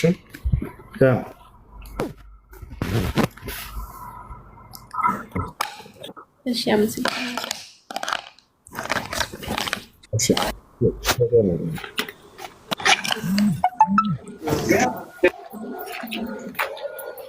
ሰላም አለይኩም ወንድሜ። ወአለይኩም ሰላም ወራህመቱላህ። መኖር ደጉ እባላለሁ። ሰላም ነው? የኔ ጥያቄ ምንድን ነው? እኔ በቅርብ ነው እስልምና ነው የተቀበልኩትና በጣም ፈተና በዛብኝ፣ በጣም ከምል በላይ ማለት ነው ብራዘር። እና ሊገባኝ አልቻለም። አሁን በፊት ክርስቲያን እያለሁ ምንም ነገር ሆኜ አላውቅም። ሁሉም ነገር ረሃ ነበርኩ። በቃ ሁሉም ነገር ገንዘብ አላጣም፣ ምንም ነገር አላጣም። ግን እስልምና ከተቀበልኩ በኋላ ግን በጣም ችግር ውስጥ ነው ያለሁት እና ምንድን ነው ሊገባኝ አልቻለም ብራዘር። ገንዘብ ማጥፋት ከእስልምና ጋር የሚያገናኘው ነገር የለም።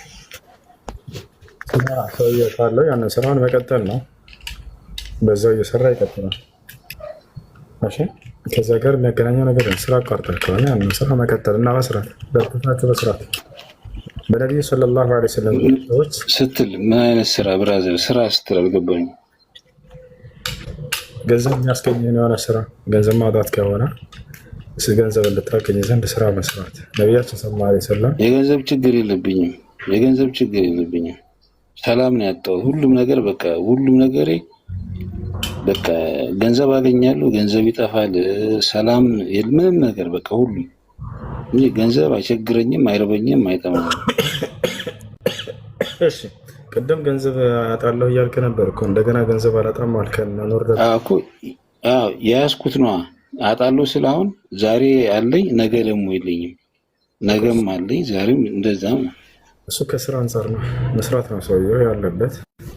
በርትቶ መስራት እንዳለበት ኢስላም ያስተምራል። ነቢያችን ሰለላሁ ዐለይሂ ወሰለም በዘመናቸው ሰዎች መጥተው ቁጭ ሲሉ ጊዜ ሲቀመጡ ጊዜ ከሰሃቦቻቸው መካከል አንደኛው ሲጠይቃዩ ወጣት ነው ሰው ሂድና ገመድ አምጣ ከቤትህ አሉት።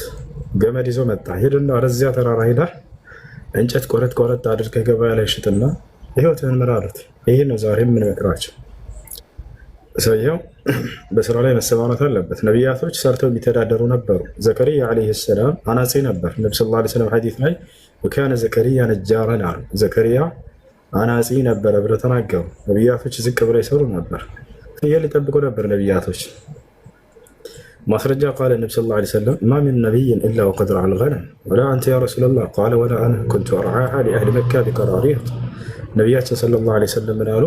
አንድም ነቢይ የለም ፍየል የጠበቀ ቢሆን እንጂ አሉ። አንተም ትጠብቅ ነበር አሏቸው። አሁን የምጠብቅ ነበር፣ ለመካ ሰዎች በተወሰኑ ፍራንኮች እጠብቃለሁ እና ነቢያቶች ሁሉ ሰርተው የሚተዳደሩ ነበሩ። ነቢ ሰለላሁ ዐለይሂ ወሰለም በሐዲስ ላይ ኸይሩ ማ አከለሁ ልዓብዱ ሚን ዐመሊ የዲህ አው ከማ ቃለ ነቢ ሰለላሁ ዐለይሂ ወሰለም የሰው ልጅ ከተመገበው ሁሉ በላጩ ምግብ ጣፋጩ ምግብ በእጁ ለፍቶ ደክሞ ሰርቶ ያመጣው ምግብ ነው ብለው ተናገሩ።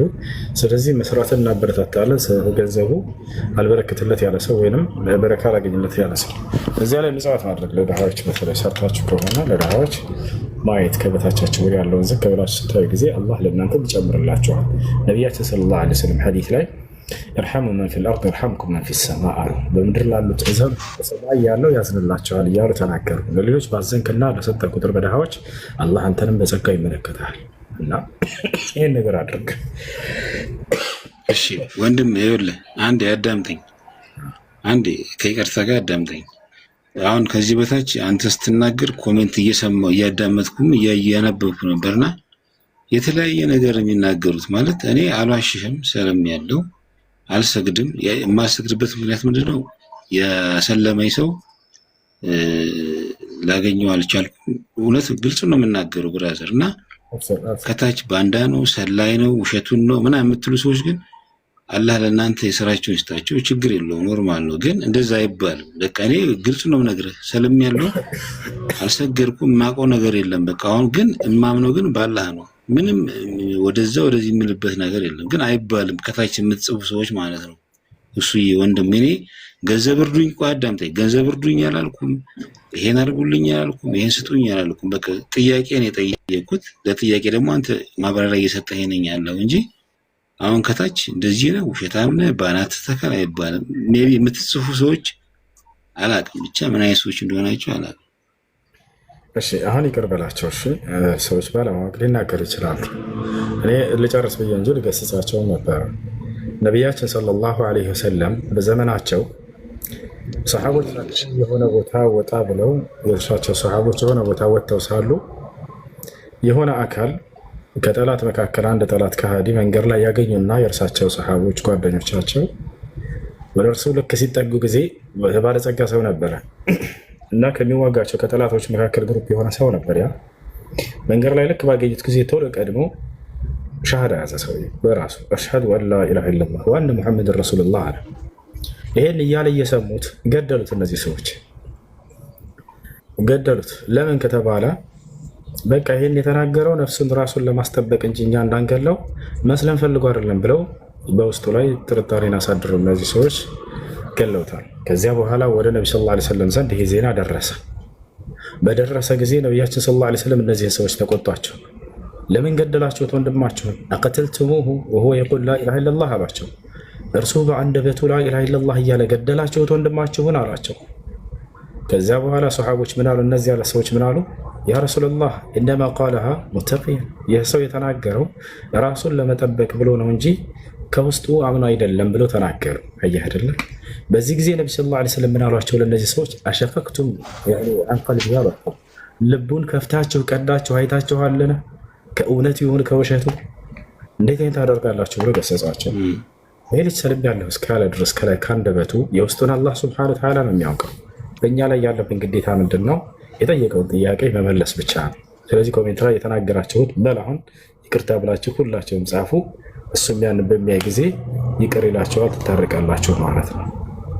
ያላ ይቅርታ ብላችሁ ቆይ ወንድሜ፣ እሺ ቆይ አንተም አፉ በለኝ። እሺ አፉ ላለው ግን አንድ ወንድማችን ከታች የሚያቀኝ አላህ ይስጠው ወንድማችን ወሂድ ነው ያሰለመኝ። በወሂድ በጣም ፍጥነት ብዙ ሰው ነበረ። እሱ ነው ሻሃዳ ያስያዘኝና አላህ ይስጠው፣ አላህ የጀነት ሰው ይበለው። አንተም አላህ የጀነት ሰው ይበለው ወንድሜ። ሌላ ምንም እንትን የለውም። ይቅርታም ከታች እየጻፉልኝ ግን አንድ ነገር ልታደርግ ትችላለህ። አንድ ጥያቄ ልጠይቅህ። አንድ ነገር አንተ ማለት ነው በአላህ ይዣለሁ። እኔ የምፈልገው መሰለህ አንተ በምትወደው በምታምነው ፎሎ አድርገኝና በውስጥ በኩል ስልኬንም እጽፍልሃለሁኝ። በቃ የሚያስቀራኝ እኔ ገንዘብ አልፈልግም፣ ምንም አልፈልግም። የሚያስቀራኝ ሰላት እንዴት እንደሚሰገድ የሚያስተምረኝ በቃ ሁሉም ነገር አለ። ህጎቹን የሚያስተምረኝ ሰው አንድ ሰው ልታገለኝ ከቻልክ ወላሂ ሁሌ ቆይ አዳምጠኝ፣ ወላሂ ነው የምልህ። እኔ ውሸት አልወድም። ሃይማኖት ማለት ህይወት ነው። ስለዚህ ሁሌ በህይወቴ ውስጥ አስብሃለሁ፣ ዱዓ አደርግልሃለሁ። አንድ ሰው መድበህ በቃ የሚያስተምረኝ የፈለገ ሀገር ሄጄ የሚያስተምረኝ የሚያሳየኝ ሰው ብትመድብልኝ ደስ ይለኛል። ይሄን ብቻ አድርግልኝ በአላህ ይዣለሁ። በቃ መርሐባ አብሽር። እሺ ፎሎ አድርጌያለሁ። ከላይ ያለው ልጅ አንዴ ከላይ ያለው ልጅ ፋሩቅ የሚባለው ልጅ ፎሎ አድርገው። በጣም ጎበዝ ልጅ ነው። እሱ እንዲያስተምረህ ከዚሁ አገናኛለሁ። እሺ ፋሩቅ አናግረው። እሺ ወንድሜ። ኦኬ ሙሴ የኔ ቻርጅ እያለቀ ስለሆነ ቅድም ጠይቀኝ ነበረ መጽሐፍ አንዴ ፋሩቅ ያናግረውና እሱን አንዴ ላገናኛቸው። ኦኬ አይ እሺ መኖር ደግዋለሁ አይደለ? በቃ ፎሎ አድርግቻለሁ። ፎሎ ባክ መልስልኝና በውስጥ እናወራለን። በቃ ያስተምራል። እሺ ወንድሜ አላህ ይስጥልኝ። አመሰግናለሁ። እሺ እሺ እሺ ደስ ይለኛል በጣም አላህ ይስጥልኝ።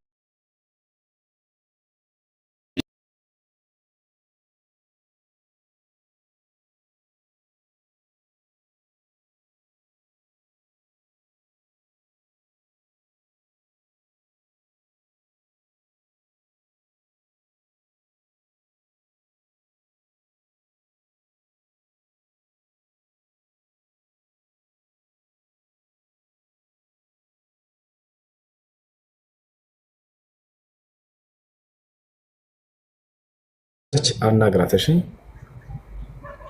እሺ እሺ ሙሉነሽ ከልተከ ሙሉነሽ አለሽ አለው መጽሐፍ ቅዱስ በእጅ ያዛችሁ ጣላችሁ የኛን ቅድም ማስረጃ አምጪ ስላለኝ ነው። ያ በምን ጉዳይ ላይ ነው? በማግባት ላይ ነበረ እና በእኛ አይፈቀድም፣ ዝሙት ነው የሚሆነው። ፈቶ የሚያገባ ወይም ፈታ የሚታገባ ከሆነ ዝሙት ነው የሚሆነው ስል ማስረጃ አምጪ ብሎኝ ነበር። እሱ ሳይሆን ማስረጃ ከአንድ በላይ አታግቡ፣ ከአንድ በላይ ማግባት ክልክል ነው የሚል ጥቅስ ነው የተባልሽው። ፋሩቅ ይሄ ነበረ። ቀጥልላት። ከአንድ በላይ አታግቡ የሚል አለ ነበር ያልሽው። ከአንድ በላይ ማግባት ክልክል ነው የሚል ጥቅስ አለ ተብለሽ ነው የተጠየቅሽው። ለዚህ ማስረጃ ላይ ነው። ፈቶ የሚያገባ እኮ ከአንድ በላይ የሚያገባ ነው እኮ። አንድ ለአንድ ነው የተፈቀደችላት። ስለዚህ አያወራ ከአንድ በላይ አታግቡ የሚል ጥቅስ አለ ወይ ነው መጽሐፍ ቅዱስ ላይ፣ ወይንም ከአንድ በላይ ማግባት ክልክል ነው የሚል ጥቅስ አለ ወይ ነው። እሺ ምን ነው ፈራክ? እንደምሰ አይዞ በቃ እሺ በቃ እፈርቻለሁ። አዎ ለማንኛውም ማቴዎስ 19 አንብቡና ከዛ ታገኛላችሁ ምን እንደምልሽ። ቆይ አንዴ ከአንድ በላይ ማግባት ስህተት ነው እንዴ? ሙሉነሽ እንደዛ ስትይ ሰማሁሽ። ስህተት ነው በእናንተ እስከ አራቱም ከዛም ከአራቱም በላይ ደግሞ ስለኛ አላወራሁም። በስልክ ከእናንተ ተነስቼ ነው እኮ ይሄ ዝሙት ነው አልኩት።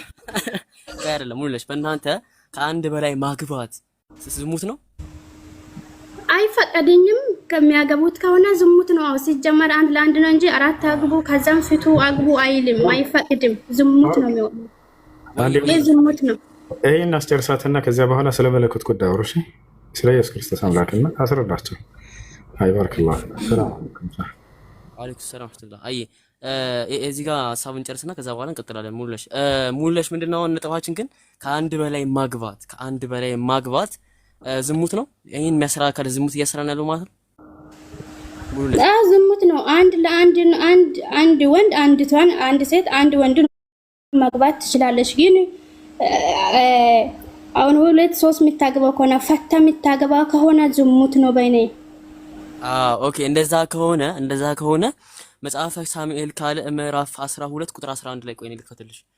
እኔ በአዲስ ኪዳን ነው የሚያምነው። በአዲስ ኪዳን ማቴዎስ ወንጌል 19 ነው የሚያምብልክ። ያ ሙሉነሽ አይደለም። አዲስ ኪዳን ላይ እኮ ኢየሱስ ክርስቶስ እኮ መምህር ተናግሯል። ማቴዎስ ወንጌል ላይ እኔ ነቢያትና ሕግን ለመሻር የመጣሁ አይምሰላችሁ እነሱ ላስፈጽም እንጂ ለመሻር አልመጣሁም ብሏል። አክቹሊ ግን ብሉይ ኪዳን ላይ ያለው አምላክ ኢየሱስ አይደለም ነው ሙሉነሽ? ምን ላይ ያለው አምላክ ኢየሱስ አይደለም ነው? ምን ብሉይ ኪዳን ላይ ያለው አምላክ ኢየሱስ አይደለም ነው? ብሉይ ኪዳን ያለው አምላክ በመለኮቱ አንድ ናቸው፣ ስራቸው አንድ ነው። ስለዚህ ብሉይ ኪዳን ላይ ያለው አምላክ ኢየሱስ ነው አይደል? እዛም ያለው አምላክ ኢየሱስ ነው፣ እዚህም ያለው ኢየሱስ ነው።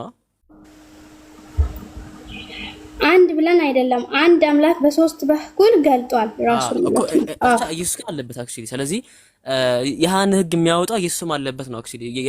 ህግ ኢየሱስም አፕሩቭ አድርጎታል ነውና መጽሐፈ ሳሙኤል ካለ ምዕራፍ 12 ቁጥር 11 ላይ እንዲህ ብሎ ይናገራል። ቆይ ልክፈትልሽና እንትኔ እኔ እዛ ሳይሆን እዚህ ነው ማስረጃ አምጡ አላችሁ። ማስረጃ አመጣው። እኔ ነኝ ባለቤት እንጂ የመጽሐፍ ቅዱስ ባለቤት እኔ ነኝ እንጂ አንተ አይደለም። ጠያቂ ከጠየቃችሁ መመለስ እኔ ነኝ እንጂ አንተ አይደለም። ድንገሪ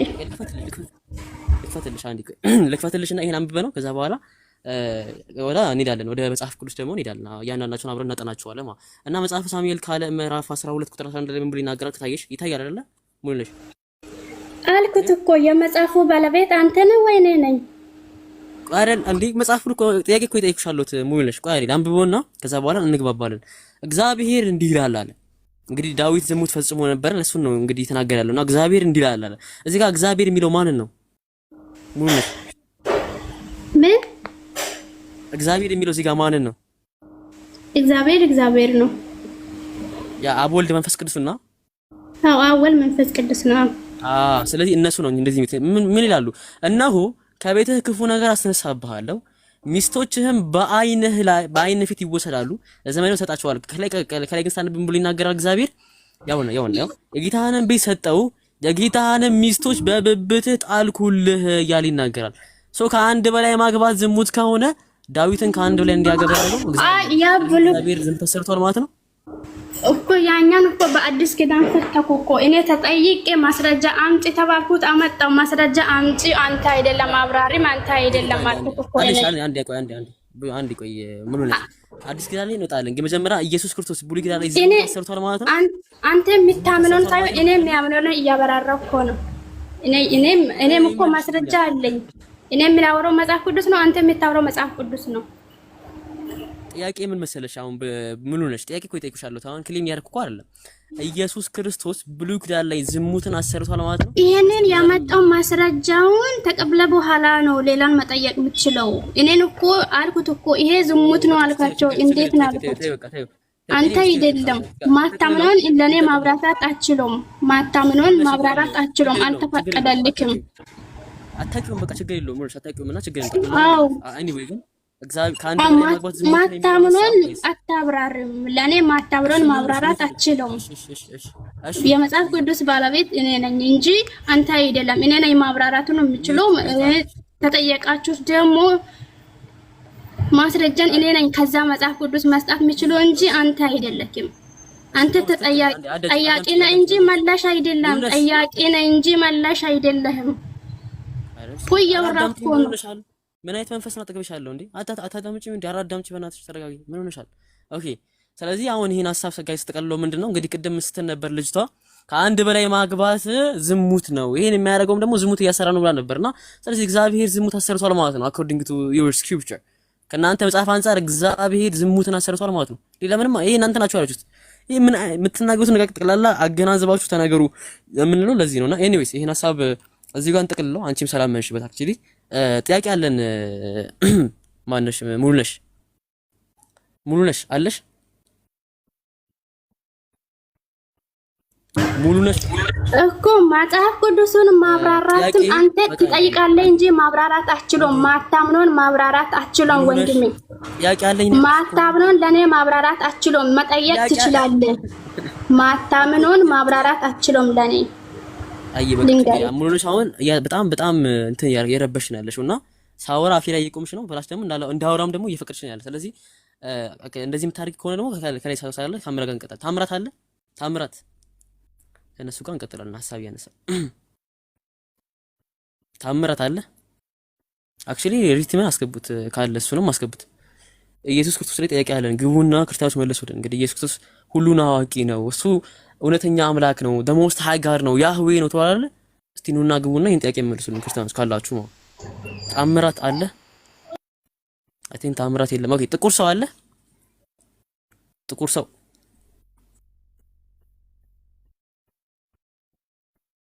ኦኬ አለው እንዴት ነው? ሰላም አለው አልሐምዱሊላህ። ኦኬ ጥያቄ አለኝ። እስኪ በኢየሱስ አምላክ ታምናለህ አይደል? ጥቁር ሰው ኦኬ ኢየሱስ ሁሉን ቻይ አምላክ ነው ብለህ ታምናለህ? ታላቁ አምላክ። ኦኬ ጥያቄ ምን መሰለህ? ጥቁር ሰው ጥያቄ ምን መሰለህ? አምላክ ኧረ አንዴ ቆይ አንድ ቀይ ታምራት ጥቁር ሰው እያወራን ነውና ቴስ ሚታል። እሺ አምላክ ሁሉን አዋቂ ነው አይደለም? ጥቁር ሰው ያ ሁሉን አዋቂ ነው። ስለዚህ አንድ አካል አሁን አምላክ ለመባል ሁሉን አዋቂ መሆን አለበት ወይስ የለበትም? ያ አምላክ ሁሉን አዋቂ ነው አይደለም? አንድ አካል አምላክ ለመባል ሁሉን አዋቂ መሆን አለበት ወይስ የለበትም? መሆን አለበት። መሆን አለበት። አዎ አሪፍ። ስለዚህ አንድ አካል ሁሉን አዋቂ ካልሆነ አምላክ ብለን እንቆጥረዋለን? ያን አካል አንቆጥረውም። በጣም አሪፍ። ስለዚህ ባይዝ በደንብ አስተውሉ። አንድ አካል ሁሉን አዋቂ ካልሆነ አምላክ ሊባል በፍጹም አይችልም ማለት ነው። ኢየሱስ ክርስቶስ ደግሞ ማቴዎስ ወንጌል ምዕራፍ 3 ቁጥር 13 ላይ 30ቲቱ ግን እኔ ምንም እውቀት የለኝም እያለ ይናገራል። ከአብ በስተቀር ከ30ቲቱ ማንም ያውቅ የለም እያለ ይናገራል። ስለዚህ ኢየሱስ ሁሉን ቻይ አምላክ አይደለም ማለት ነው አይደለ? ጥቁር ሰው ይኸውልህ በኢየሱስ ክርስቶስ በምድር ላይ በነበረበት ጊዜ ፍጹም ሰው ነበረ። ያንን መቀበል አለባችሁ። ያቆቃ እንዳለ ወደ ምድር ሲመጣ ለጥባችን ፍጹም ሰው አይደለም ሰው ነው። ሰው እኮ ነበረ እኮ ቆይ እሱ አይደለም ነጥባችን። አሁን ጥቁር ሰው ፍጹም ሰው ነው አይደለም ነጥባችን። 30ቲቱ ግን 30 ቀንና 30 ሰዓት ግን ከአብ በስተቀር አለ። ሹፍ በደንብ አስተውል። ጥቁር ሰው ከአብ በስተቀር ልጅም ቢሆን 30 ቀንና 30 ሰዓት አያውቅም እያለ ይናገራል። ከአብ ውጭ አምላክ የለም እንዴ? ጥቁር ሰው ከአብ ውጭ አምላክ የለም? ያው ክርስቶስ ኢየሱስ እኮ ሰው ነበረ። በምድር ላይ ሲኖር ሰው ነበር፣ ሊያውቅ አይችልም። በኋላ ነው እኮ ስለ ሰውነት እኮ አላወራንም። ጥቁር ሰውዬ አሁን እያወራ ያለው ታዲያ እንዴት ያውቃል? አምላክ አልነበረማ። በምድር ላይ የነበር እኮ አምላክ አልነበረም አይደል? አምላክ ነበረ አልነበረ? ይሄ ሌላ ነገር ነው። ጥያቄ መሰለ ከአብ በስተቀር ስለዛ ሰዓትና ስለዛ ቀን ማንም አያውቅም ያለ ይናገራል። ከአብ በስተቀር ምድር ላይ በነበረበት ጊዜ ማለት ነው። ይኸውልህ ምድር ላይ በነበረበት ጊዜ እንደ ሰው ነው ያማው ነበረ። መከራን ሲቀበል እንደ ሰው ሲገረፍ ያማው ነበር፣ ይደማ ነበር፣ ሰው ነበረ። ስለዚህ በዛ ጊዜ የተናገረው ነው እንጂ ካረገ በኋላ የተናገረው ቃል አይደለም። ቆይ አስዋለም ጥያቄያችን እኮ ጥቁር ሰው ኢየሱስ ሰው ነበረ። ይሄን የተናገረው መች ነው ምናምን አልተ እሱን በጥያቄ ትክክል ነበር መልስ። አክቹሊ ግን ጥያቄ ምን መሰለ ኢየሱስ ክርስቶስ ኦኬ ደሞስት ሃይገር ነው የምናወራው። ታላቁ አምላክ ነው ያህዌ ነው ለምትከል የምታር ከሆነ ጥያቄ እዚህ ጋር እዛ ጋር ጠቅሶ ላይ ብሎ ይናገራል። ከአብ በስተቀር ስለዛ ሰዓትና ቀን ማንም ቢሆን ወልድም ቢሆን አያውቅም ያለ ይናገራል። ከአብ በስተቀር አምላክ አለ ወይስ የለም? ጥቁር ሰው ከአብ በስተቀር አምላክ አለ ወይስ የለም? የለም። ከአብ በስተቀር አምላክ የለም። እንዴ ወይቱ መንፈስ ቅዱስስ ወልድስ? ይኸውልህ ወልድ በምድር ላይ የነበረ አምላክ አልነበረም። መንፈስ ቅዱስስ ከአብና ከወልድ ይኸውልህ በመጥምቁ ዮሐንስ ላይ ክርስቶስ ሊጠመቅ ሲወርድ ማለት ነው እጁ በውሃ ሲያጠምቀው መጥምቁ ዮሐንስ ማለት ነው እንደ እርግብ መንፈስ ምን አለ? እንደ እርግብ መንፈስ ወረደበትና እንደ እርግብ እላዩ ላይ ቁጭ አለበት ይላል።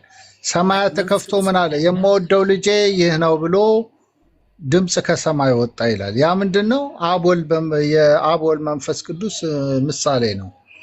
ያ ምልክት ነው። እና መንፈስ ቅዱስ አምላክ ነው አይደለም? ጥቁር ሰው ጥያቄ እኮ እሱ ነው። ምንም እኮ አልጠየኩም። መንፈስ ቅዱስ አምላክ ነው አይደለም? አንድ አምላክ እኮ ነው። አብ ወልድ መንፈስ ቅዱስ እኮ አንድ አምላክ ናቸው። መንፈስ ቅዱስ አምላክ ነው ወይስ አይደለም ነው ያልኩ። ጥቁር ሰው አምላክ ነው። ከአብና ከወልድ የሰረጸ ኃይል ነው መንፈስ ቅዱስ። ትክክል። አሁን ሰምቻለሁ። ትክክል። ጥቅሱ ላይ ግን ከአብ በስተቀር ስለዛ ሰዓትና ስለዛ ቀን ማንም ወልድም ቢሆን አያውቅም እያለ ይናገራል። ስለዚህ ከአብ በስተቀር ያ በምድር ላይ ያለ ይኸውልህ ወልድ እኮ የሆነው ወልድ እኮ የሆነው በምድር ላይ ያለ ነው። ወልድን ገፋ ነው። አሁን ጥቁር ሰው ወልድ እንመለሳለን። አሁን ወልድ እዚህ ጋር ሲያወራ መንፈስ ቅዱስ አያውቅም ይላል። እንደዛ መጽሐፍ እስቲ መንፈስ ቅዱስ አያውቅም የሚል ታነባለህ እዛ ላይ ጥቅሱን እንክፈተውና እንደዛ ይሻላል። በዛ አንተ አሁን ምን እያደረክ መሰለህ ኢንተራፕት እያደረክ ስለሆነ ጥቁር ሰው ጥቅሱን እንክፈተውና ከዛ በኋላ አብረን ምን ይሆናል ማለት ነው። አክቹሊ ጥቅሱንም ከፍተዋለን ፕላስ ደግሞ ኢቭን የቤተክርስቲያን አባቶች ራሱ የነገር ሲናገሩ እነሱንም ከፍተላል። ጥቅሱ ግን ምንድነው የሚለው ጋይስ የማቴዎስ ወንጌል ምዕራፍ 3 ቁጥር 13 ላይ ይመስለኛል አትንክና ስለዛ ሰዓትና ስለዛ ቀን ወልድም ቢሆን አለ ጋይስ በደንብ አስተውሉ። ወልድም ቢሆን ከአብ በስተቀር ማንም አያውቅም እያለ ይናገራል። ከአብ በስተቀር ነው የሚለው። አይ እዚህ ጋር ኢየሱስ ክርስቶስ እየተናገረ ያለው በአካሉ ነው። ሰው ሆኖ ሳለ ነው እየተናገረ ያለው ምትለን ከሆነ ኦኬ በደንብ አዳምጡኝ። ጥቁር ሰው ስጋ ሰው ያለ ነው እንደዚህ ያለ ያለው ምትለን ከሆነ እንግዲያውስ ከአብ በስተቀር ሌላ አምላክ የለም ወይ? መንፈስ ቅዱስ አምላክ አይደለም ወይ? አይ መንፈስ ቅዱስ አምላክ ነው የምትለን ከሆነ ለምንድን ነው እዚህ ጋር ከአብ በስተቀር ብቻ አብን ብቻ የነጠለው? ስለዚህ ሳተና 30 ቀን ከአብ በስተቀር ብሎ ለምንድን ነው አብን ብቻውን የነጠለው ነው? መንፈስ ቅዱስ እውቀት የለውም ማለት ነው? ጥቁር ሰው አብ ብቻ ብሎ ለምን ነጠለው? እዛ ቨርስ ላይ መልሰልኝ። ይኸውልህ በምድር ላይ ከአብ በቀር የሚለው ክርስቶስ እኮ ነው የተናገረው እኮ። ወልድም ቢሆን ማንም አያውቅም ይላል የመጨረሻ ቀን። ቀጥል ጥቁር ሰው። ያ እየሰማው ነው። ቀጥል አንብብልኝ ወደታች ማለት ያብራራ አይደል እንዴ? ጥያቄ መልስልኝ እንጂ ምድሮ ማንበደ ጥያቄ መልሰውና ከዛ በኋላ ሌላ አውራክ በዚህ ጉዳይ ጥቁር ሰው አንዴ ለኔ ይሰጠኛል። እሱ አልችልም ሲል ገብቶ እሱ አልችልም እኔ ከተኛው ሲል እንቀጥላለን። ይሰማል። አሁን ከጥቁር ሰው ጋር እንቀጥል። ጥቁር ሰው ቀጥል አብራራ። ይኸውልህ አብ ወልድ መንፈስ ቅዱስ ማለት አንድ አምላክ ማለት ነው። አብ ወልድ መንፈስ ቅዱስ እና ክርስቶስ ኢየሱስ ኢቭን በምድር ላይ ያለ እኮ ይጸልይ ነበር እኮ ለአባቴ ይላል እኮ የሰማይ አባቴ ይቅር ይላቸዋል የምትጸልዩትን ይሰማቸዋል ምናምን እያለ ይጸልያል እኮ ክርስቶስ ኢየሱስ በምድር ላይ ያለ ማለት ነው። ይሄ ማለት አነሰ ማለት እኮ አይደለም። አንዴ ቆይ ስማ አንተ ጥቁር ሰው ኢየሱስ ክርስቶስ እዚህ ምድር ላይ ያለ ሰው ወልድ እያለ መለኮትን ተዋህዶ ነበር ወይስ አልተዋህደው ነበር? ጸብ ነው እንዳያስኩ ማለት ምን? አሁን ከኔ ጋር ይቀጥል ጥቁር ሰው ተወው። ቆይ ሚታርጋ ይቅርታ ብራዘር። እሺ አንዴ ቆይ እስቲ ምን ነው እኔ ሚታርጋ አንተ ጣልቃ ተገባ። ቆይ እስቲ ምን ሚታርጋ አንተ ከጣልቃ ስለገባበት አንተ ሚታርጋ የራሳችሁ። ኦኬ ጥቁር ሰው እንድቀጥል ፍቃደኛ ነህ? ካልሆነ ሚውት ላድርግ። እሺ ጥቁር ሰው አለ። ቀጥል አለው። ያ ቆይ ችግር የለውም። ሪፍቲም አለ። ያ እንደዚህ እናድርግ። ችግር ተንቀልቁ ነው ይባው እቺ ሪፍቲም እንዴት ነህ ሪፍቲም? ሰላም ብያለሁ። ሃይ እንዴት ነህ? ሰላም ላንተ ይሁን። ምራ ስነ ስርዓት ተማርሽ። መጀመሪያ ለጊዜ ሙስሊሞች ሲገባ ስነ ስርዓት ተማርሽ። በሶማል አይገባም ስነ ስርዓት። ሌላው አሁን እሱን ተውና ቆይ አይ ኦኬ ቀጥል ብዬ እሱን የነገርኩህ አዳምጣውንም ይሄ ሁለተኛ ደግሞ ነው እንደዚህ ነው ሪፍቲም። አሁን ጥያቄ ምንድነው? እሱን የጠየቅኩት ጥያቄ ቆይ ወደ ጥያቄ ልግባ። ኦኬ የመጀመሪያ ጥያቄ ምንድነው ሪፍቲምዬ? ቢንግ ናውን ቢንግ ኦን ነው ኢሴንሻል ፕሮፐርቲ ነው ወይስ ሃይፖስታቲካል ፕሮፐርቲ ነው? መልስ። ጥሩ ቆይ መጀመሪያ ማቴዎስ 13:32 ላይ ሄዳል። መልስልኝ። ቢንግ ኦል ናው መሆን ሁሉን አዋቂ መሆን ኢየሱስ ክርስቶስ ቢንግ ኦል ነው ወይ ኦል ኖዊንግ ነው? አረ መልስልኝ። ኦል ኖዊንግ ነው። እኔ ኢየሱስ ኦል ኖዊንግ ነው ወይ አላልኩም? ኢየሱስ ኦል ኖዊንግ ነው አላልኩም? ተረዳ መጀመር ጥያቄን። ቢንግ ኦል ኖዊንግ ወይም ደግሞ ሁሉን አዋቂ መሆን ኢሴንሻል። ለምን ወደዚህ የምትለው ፋሩቅ? እኔ ስገባ አትደነባበር። አሁን ከዛም በኋላ እንሄዳለን። ነጥብ ላይ ያለ ነው። አንደኛ ልጁን ምን አደረክ መሰለህ? ምን አደረክ ነጥብ ላይ ያለ ነው እኮ። እንመለስ ወደኋላ። አሁን ይኸውልህ ያነሳው ፖይንት አለ። ከዛ ወደዚህኛው ነው ሶስት ጥያቄ በአንድ ይጠይቃል። ሪልቲም ወኒ አትሽከርከረኝ አላሽከርከረም በሚያሳዝን ሁኔታ ማለት ነው። እኔም ባህል አጠቀው ማለት ነው። ቢንግ ኦል ናውን በደንብ አዳም እየተደማመጥን ብናወራ አይሻልም? እየተደማመጥ አንዱን ጥያቄ መልሰን አንዱን ደግሞ ብንመልስ አይሻልም? ዲያስሮ ሚታርግና ከሪልቲም እንቀጥላለን። ስለዚህ ምን መሰለህ ሪልቲም ጥያቄ ቢንግ ኦል ነው ሁሉን አዋቂ መሆን ኢሴንሻል ፕሮፐርቲ ነው ወይስ ሃይፖስታቲካል ፕሮፐርቲ ነው? ቶሎ በል ጎግል አድርግ። አዋቂ ነኝ ብለን የገባው ትረጋጋለህ ወይንስ አትረጋጋም? አዋቂ ነኝ ብለን የገባው ኧረ ፖለቲካውን እኮ ምንድነው እኮ ተነጋገር እኮ ዲቫይን ፕሮፐርቲ ነው ወደ መልሱ ግባ እኮ። አንተ እኮ ነው አሁን በጣም ልትረጋጋ አልቻልክም ስገባ ማለት ነው።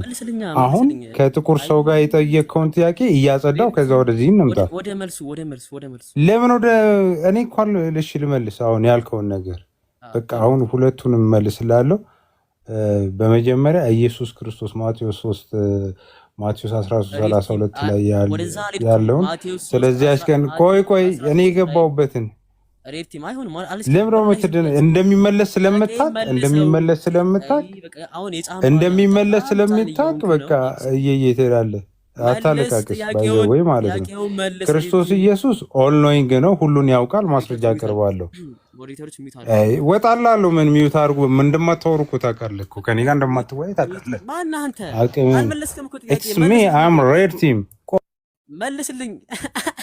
አንተ ሚውት ካረግ አላህ ምስክሬን ነው። አያውቁም፣ ወላሂ አያውቁም። ምን እያልኩ እንደሆነ ወላሂ እንት የለውም። አላህ ያው እኔ አስገቡትና ጉግል ሲያደርግ ያው የፈለግከው ነገር ሰጣለሁ። አትመልስልኝም። አሁን የጠየቁን ጥያቄ ወላሂ በፍጹም አትመልሰውም። በፍጹም አትመልሰውም። ጥያቄው ምንድነው? ጥያቄው ምን በደንብ ግልጽ አድርግልንና ማለት ነው። አሁን ስለዚህ ሰዓትና ስለዚያች ጊዜ ማንም ሊያውቃት አይችልም ነው የሚለው አመጽ እዛ ጋር ቃሉ ያቆይ አንድ ዲያር አንዴ ቆይ አንዴ ሰዓት ተቆርጣ ምንድነው? አሁን እኔ ክርስትና ነው የስክምታቸውና ባይዘውና ይሄ ደግሞ ጥሩ አይደለም ለእናንተ አክቹሊ ግን ኮንክሉድ አድርገው ከልጁ ጋር ነበርና ወላሂ ነው ለሱ ጋይስ ምንም ነበር የማያውቀው አክቹሊ ምንም ወላሂ ኢሴንሻል ፕሮፐርቲ ምንድነው? ምንም ሂንቱ የለውም። ሃይፖስታቲካል ፕሮፐርቲ ምንድነው? ሂንቱ የለውም። ግን እንደ አዋቂ ሰው ገባና ጥቁር ሰው እኔ ያለውልህ ምናምን ያለ ጉርሮ ገባ ልጁ። ኢሴንሻል ፕሮፐርቲ እና ሃይፖስታቲካል ፕሮፐርቲ እንኳን ምን እንደሆነ አያውቅም። ስለስላሴ ምን እንደሆነ እንኳን አያውቅም አክቹሊ እና ኦኬ ጋይስ ድምጽ ታፍሯል መሰለኝና በጣም ነው የገባሁት። ሞዴሬተሮች ካላችሁ በስልኬ ልግባና አስገብኝ። እሺ እስከዛሬ ኤላ ቀጥል። በስልኬ ልግባና አስገብኝ። ኦኬ መርሐባ። አቤል አለ? አቤል አለ? አቤል አለ? እሺ አዎ አለው መስለኛል። እንዴት ነህ አቤል? ኦኬ አለ እግዚአብሔር ይመስገን። እንዴት ናችሁ? አለን አልሐምዱሊላህ። ኢየሱስ ክርስቶስ ሁሉን አዋቂ ነው። ኢየሱስ ክርስቶስ ሁሉን አዋቂ ነው። አዎ ኢየሱስ ክርስቶስ ሁሉን አዋቂ ነው። ግን እኔ የገባሁት ማታ ከብሱ ጋር እያወራሁ ሳልጨርስ ስለወጣሁ ነው እንትን ለማድረግ ገባሁ። ካልከኝ ሁሉ አዋቂ መሆኑን አውቃለሁ። አይ እንትና የለም ሁሱ የለም። አሁን እና ጥያቄውን አስተካክለው በምድር ላይ በነበረበት ጊዜ ነው ወይንስ? አንዴ ቆይ እኔ እንዴት እንደመጠየቅ እኔ ራሴ ያውቃለሁ። ኢየሱስ ክርስቶስ አንዴ ቆይ አንተ ጣልቃ ትግባ እንዴት መጠየቅ እንዳለብህ ራሴ ያውቃለሁ። እንዴ እናንተ ይሆን አንተ በአንድ እይታ መታየውን እኛ መጀመሪያ ብዙ ነጥቦችን አስጠለን ነው ከዛ በኋላ ወደ ነጥቡ ቀጥታ የምንመጣው። መጀመሪያ እያንዳንዱን ፖይንት መረዳት ስላለብን ነው። ቀጥታ አንድ ፖይንት ላይ መጀመሪያ መታመን ያለብን ነጥቦች ስላለው ነው። እሺ ይሄን ሳናውቅ ቀርተን አይደለም እንደዚህ ምን ጠይቅ። ስለዚህ የት አለ ማን አቤል ነው እያወራህ የነበረው? አዎ ምንድነው ያልከውኝ ነገር ጠይቀኝ። እሺ ኢየሱስ ክርስቶስ ሁሉን አዋቂ ነው። አንተ መጀመሪያ መጽሐፍ ቅዱስ ያለውን ነገር ታምናለህ? ትክክል ነው ብለህ ታምናለህ? እየጠየቁህ ነው። አንተ ታምንበታለህ አይደለ? ስለዚህ እየጠየቁህ ነው። ክርስቶስ ሁሉን